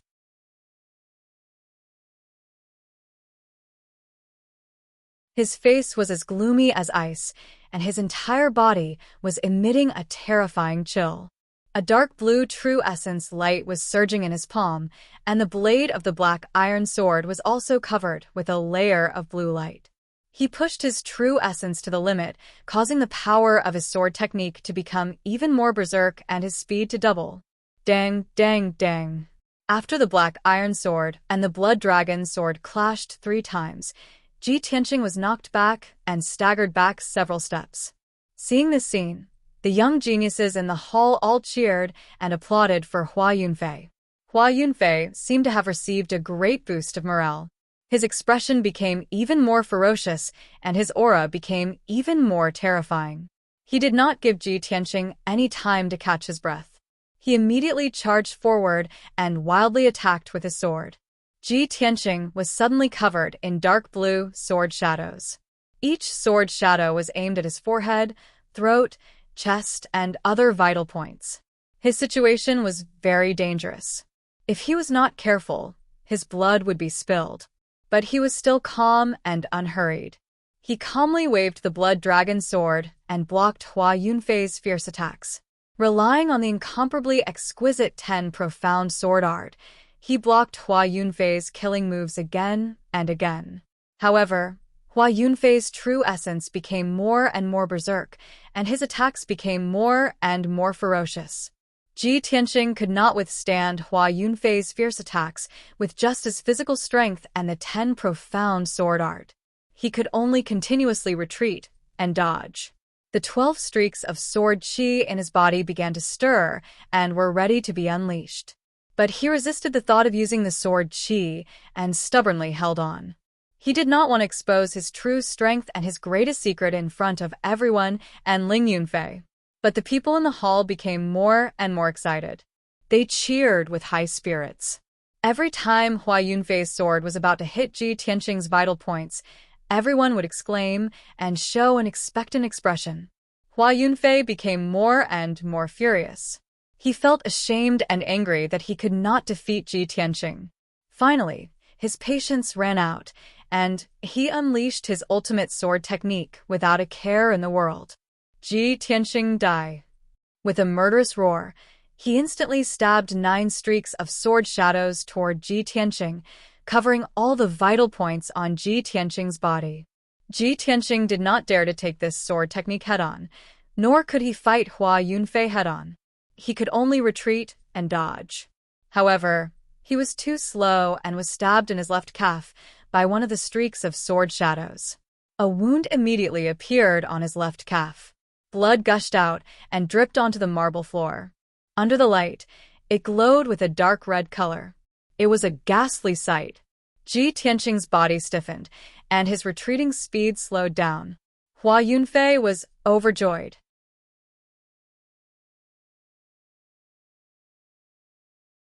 He immediately chased after him and stabbed out 9 streaks of sword shadows. Go to hell. This time, the 9 streaks of sword shadows surrounded Ji Tianqing's vital points, making it impossible for him to dodge. He was about to be stabbed by the sword light and die under Hua Yunfei's sword. At this critical moment, Ji Tianqing's eyes flashed with a cold, murderous intent. He made a decision without hesitation. He was going to use the sword qi in his body. Not only did he have to block Hua Yunfei's ultimate attack, but he also had to kill him. Even if he had to expose his strength and trump card in front of everyone, he could not care less. However, just as he was about to activate his sword qi, a dazzling golden sword qi suddenly flew down from the 2nd floor of the hall and arrived in front of Hua Yunfei in an instant. It was a huge sword light that was more than 2 meters long and as wide as a palm. It contained a terrifying power and instantly destroyed Hua Yunfei's 9 streaks of sword shadows. Bang! With a muffled sound, the 9 streaks of sword shadows collapsed at the same time and dissipated immediately. The huge sword light stabbed into the ground and left a huge crack in the marble floor before disappearing. Hua Yunfei was also sent flying by the terrifying power. He spat out blood and fell 30 feet away. This sudden scene left everyone dumbstruck. They were completely dumbfounded. Even Ji Tianqing did not expect that an expert would save him at this critical moment. He subconsciously raised his head and looked at the 2nd floor of the main hall. His gaze landed on a room that was blocked by a screen. At the same time, a clear and melodious female voice came from the room. "It's just a friendly exchange of pointers. Why do you have to kill me?" Hearing this familiar and pleasant voice, Ji Tianqing's body trembled and a smile flashed across his eyes. He knew that she had made a move.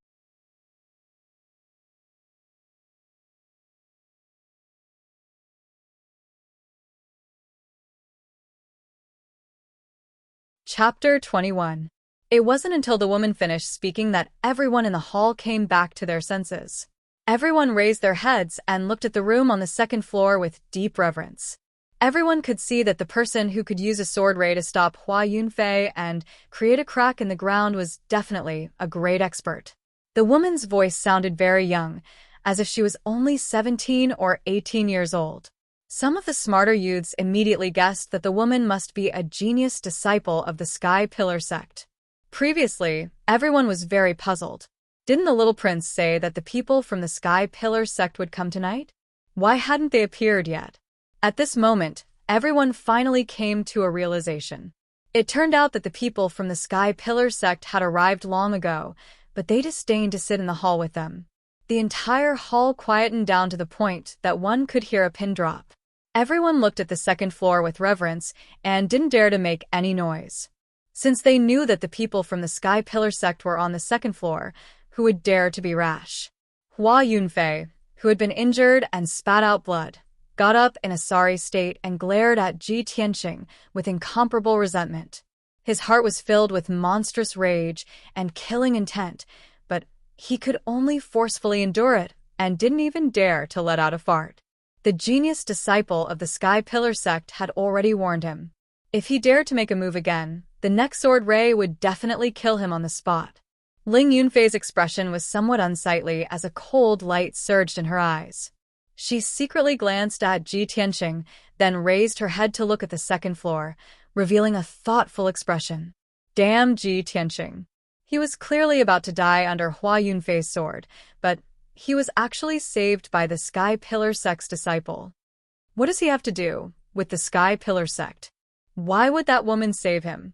She couldn't understand and couldn't see what was so special about Ji Tianqing that was worthy of the Sky Pillar sect's help.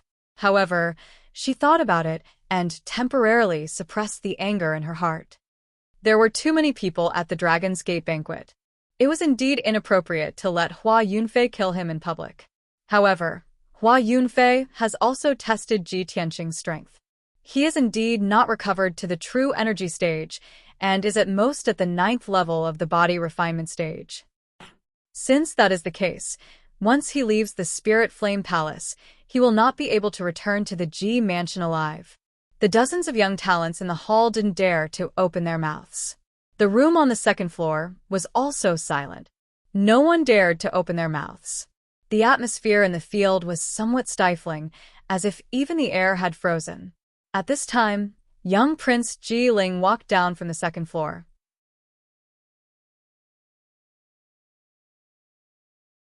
He had a modest smile on his face and opened his mouth to smooth things over. He told everyone not to be restrained and to continue exchanging pointers and showing off their strengths. Of course, in order to ensure that there would be no more grudges, he sat on the main seat and didn't return to the second floor to serve the people of the Sky Pillar sect. Only then did the atmosphere in the hall ease up, and everyone's mood became much more relaxed. Hua Yunfei suppressed his anger and humiliation and silently retreated to tend to his injuries. Ji Tianqing didn't stay either. He silently cupped his hands towards the room on the second floor, then turned around and walked out of the hall. In any case, his goal for coming to the banquet tonight was to see the people of the Sky Pillar sect. Now that he had achieved his goal, the people of the Sky Pillar sect couldn't appear in front of everyone, so he naturally had to leave. Ji Hao didn't leave with him and stayed in the hall to continue drinking and chatting with the other young talents. In an exquisite private room on the second floor, the furnishings were abnormally luxurious, and the air was filled with a faint sandalwood fragrance. At a pear-wood table near the window sat 2 young men and a woman in a white dress. One of the young men was tall and sturdy, like an iron tower. His skin was a bronze color, and his arms and chest were muscular. He emitted a ferocious aura. This person's name was Hao Meng, and he was ranked 9th among the Sky Pillar sect's true disciples. He was born with divine strength and was incomparably valiant. The other young man was thin and tall. His face was sickly pale, and he looked very weak. In reality, he was ranked 6th among the Sky Pillar sect's true disciples. His surname was Bai and his name was Wuxia, but very few people knew his real name. The powerhouses of the various countries in the Heavenly Qin territory only knew his nickname, White Impermanence. As for the woman in the white dress, she was slender and graceful, and her face was fair and beautiful. Her limpid eyes contained an unfathomable aura. Her waist-long black hair was draped behind her like a black waterfall, making her seem even more ethereal and otherworldly, like a fairy. She was the chief disciple of the Sky Pillar sect, the peerless genius who suppressed the young elites of the 10 nations, Yun Yao. The three of them tilted their heads slightly and looked at the hall downstairs through the wooden window lattice with calm and indifferent gazes. Hao Meng stared at Ji Tianqing and watched as he turned around and left the hall, his back disappearing into the darkness outside the hall. He retracted his gaze and turned to look at Yun Yao. He asked with a smile, "Eldest senior sister, that kid can clearly defeat his opponent. He's just hiding his strength. Why did you help him?" Bai Wuchen also looked at Yun Yao with a gentle gaze, waiting for her answer.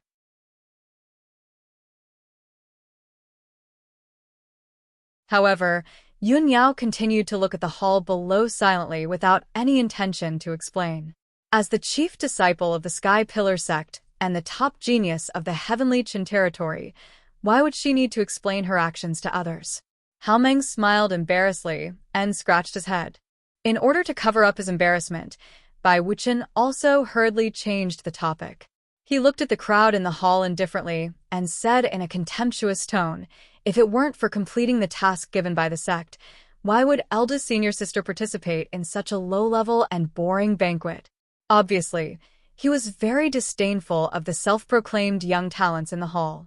In his eyes, the group of young people who looked dignified on the surface but were actually sinister and despicable were simply as laughable as clowns. Hao Meng grinned and said, "However, senior brother Bai, I think this little prince is quite capable. We asked the little prince to find a way to gather the young geniuses of the Qingyan nation, but we didn't expect him to gather so many people in a day." Bai Wuchen smiled slightly and didn't comment on this. In his eyes, the Qingyan nation was just a small and remote country. Even the top talents in the nation weren't worth mentioning in his eyes. Yun Yao frowned slightly and said in a calm tone, "It seems that we won't be able to find the people we're looking for tonight."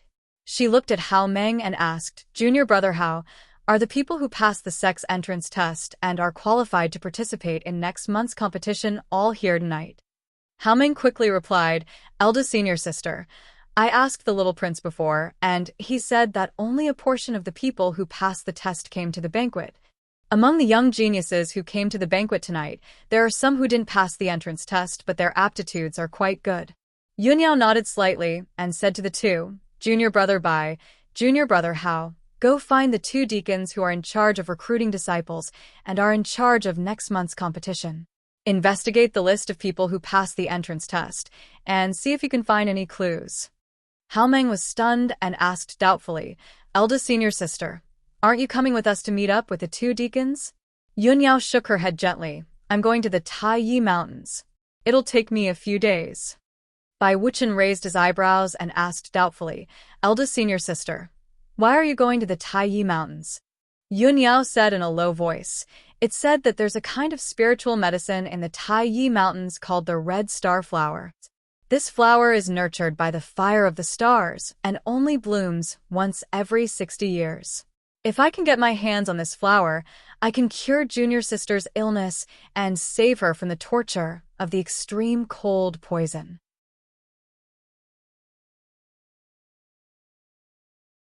Hao Meng and Bai Wuchen's expressions changed slightly at the mention of junior sister. Their eyes were filled with pity and sympathy. Bai Wuchen quickly said to Yun Yao, "Eldest senior sister, I'll go with you." Yun Yao shook her head gently and said calmly, "No need. The red star flower is a top-grade spiritual medicine and has a strong spirituality. Whether we can find it or not depends on luck. It's not useful with more people. You just need to investigate the people the sect is looking for and complete the mission as soon as possible. Brothers and sisters, if you think this book is good, please lend a hand and add it to your bookshelf. If you can even vote for it, little he will be even more grateful."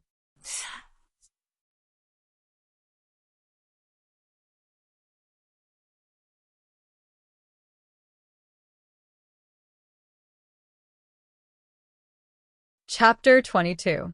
After Ji Tianqing left the Qingyan Hall, he walked out of the Spirit Flame Palace in the cool night wind and stepped into a carriage parked by the side of the road. He didn't need to say anything. The coachman, Old Lei, naturally understood and drove the carriage into the darkness, heading back to the Ji mansion. Ji Tianqing sat in the carriage and simply wrapped the wound on his calf with a piece of cloth. Then he frowned and thought about what had just happened. Not long after, the carriage drove into a dark bluestone path. Although the path was a bit remote and there were only a few houses nearby, it was the only way to return to the Ji mansion from the Spirit Flame Palace. Large trees grew on both sides of the path, making it seem dark and depressing in the night. The carriage moved forward at a moderate pace. Only the sound of hooves could be heard in the night sky. Suddenly, a sharp sound broke through the air. The coachman, Old Lei, let out a muffled groan. His body rolled off the carriage and fell to the ground. Ji Tianqing instantly woke up. He immediately opened the curtain of the carriage and rushed to the coachman's side. He saw the coachman, Old Lei, lying motionless on the ground. He was already on the verge of death. There was a sharp arrow in his chest. Blood poured out from the wound and dyed his clothes red. Ji Tianqing's face became very gloomy. His eyes flashed with cold, killing intent. He knew that there were assassins lying in ambush here. Sure enough, the sound of footsteps could be heard from the path ahead. Two figures wearing black clothes were rushing over. Ji Tianqing made a prompt decision and rushed into the forest beside the path. He madly ran in the direction of the Ji mansion. The dense foliage was pushed aside by him, making a rustling sound. The two vigorous figures rushed over like the wind and chased him into the forest without hesitation. The two people madly ran with murderous intent. The treasured swords in their hands shone with a cold light under the curtain of night. Although Ji Tianqing ran like his life depended on it, his left calf was injured and he couldn't increase his speed. After a few short breaths, the two vigorous figures caught up to him. With a low shout, they launched an attack. Whoosh! Whoosh! The two swords were raised high up in the air, almost simultaneously chopping towards Ji Tianqing's head. The branches and leaves between the two assassins and Ji Tianqing were instantly torn into pieces by the sharp sword qi and scattered in all directions. At the critical moment, Ji Tianqing could only stop in his tracks. He held the blood dragon sword with both hands and turned around to swing it horizontally to block the other party's assassination. Clang, clang. The three swords clashed fiercely, producing a crisp metallic sound. A powerful impact came from the blood dragon sword, making Ji Tianqing's arms numb. He couldn't help but take a few steps back.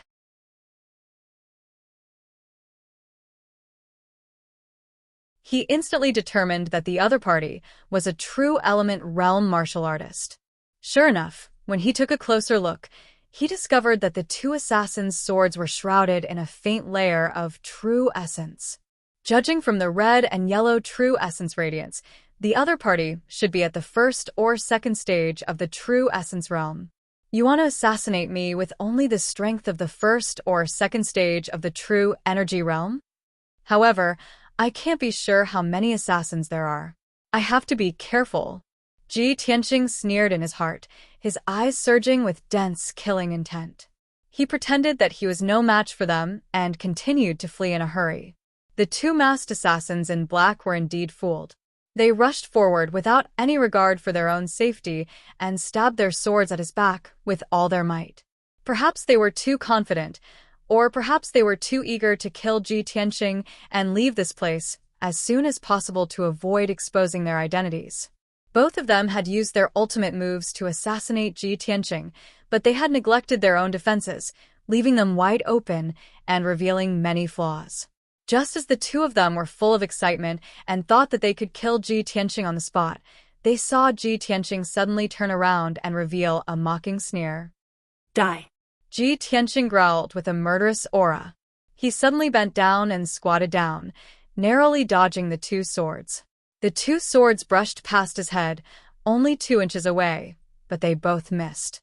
Moreover, the chest and abdomen of the two masked assassins were exposed in front of him without any defense. Ji Tianqing, was waiting for this moment. He did not hesitate to put down the blood dragon sword and raised both of his palms to attack the chest of the two assassins. Pung pung! With a muffled sound, his palms solidly hit the two assassins. Two rays of dark golden sword chi shot out from his palms and pierced the hearts of the two assassins without any hindrance. The two masked assassins suddenly trembled, and their charging footsteps stopped. The two of them turned around, widened their eyes in disbelief, and stared at Ji Tianqing. Their mouths let out a muffled shout. You're not. How is this possible? Their eyes were filled with fear and anger. They could not believe that they were defeated by a third-level body refinement trash. The two of them knew that they were going to die, but they were unwilling to give up. They waved their swords and stabbed towards Ji Tianqing's head. But Ji Tianqing had already grasped the blood dragon sword. He waved his hand and swept out, deflecting their swords. The two assassins retreated a few steps and weakly held onto a tree.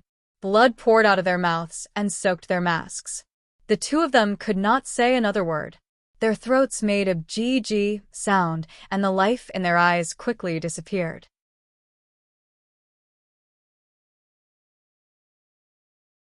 In the blink of an eye, the two of them softly fell to the ground.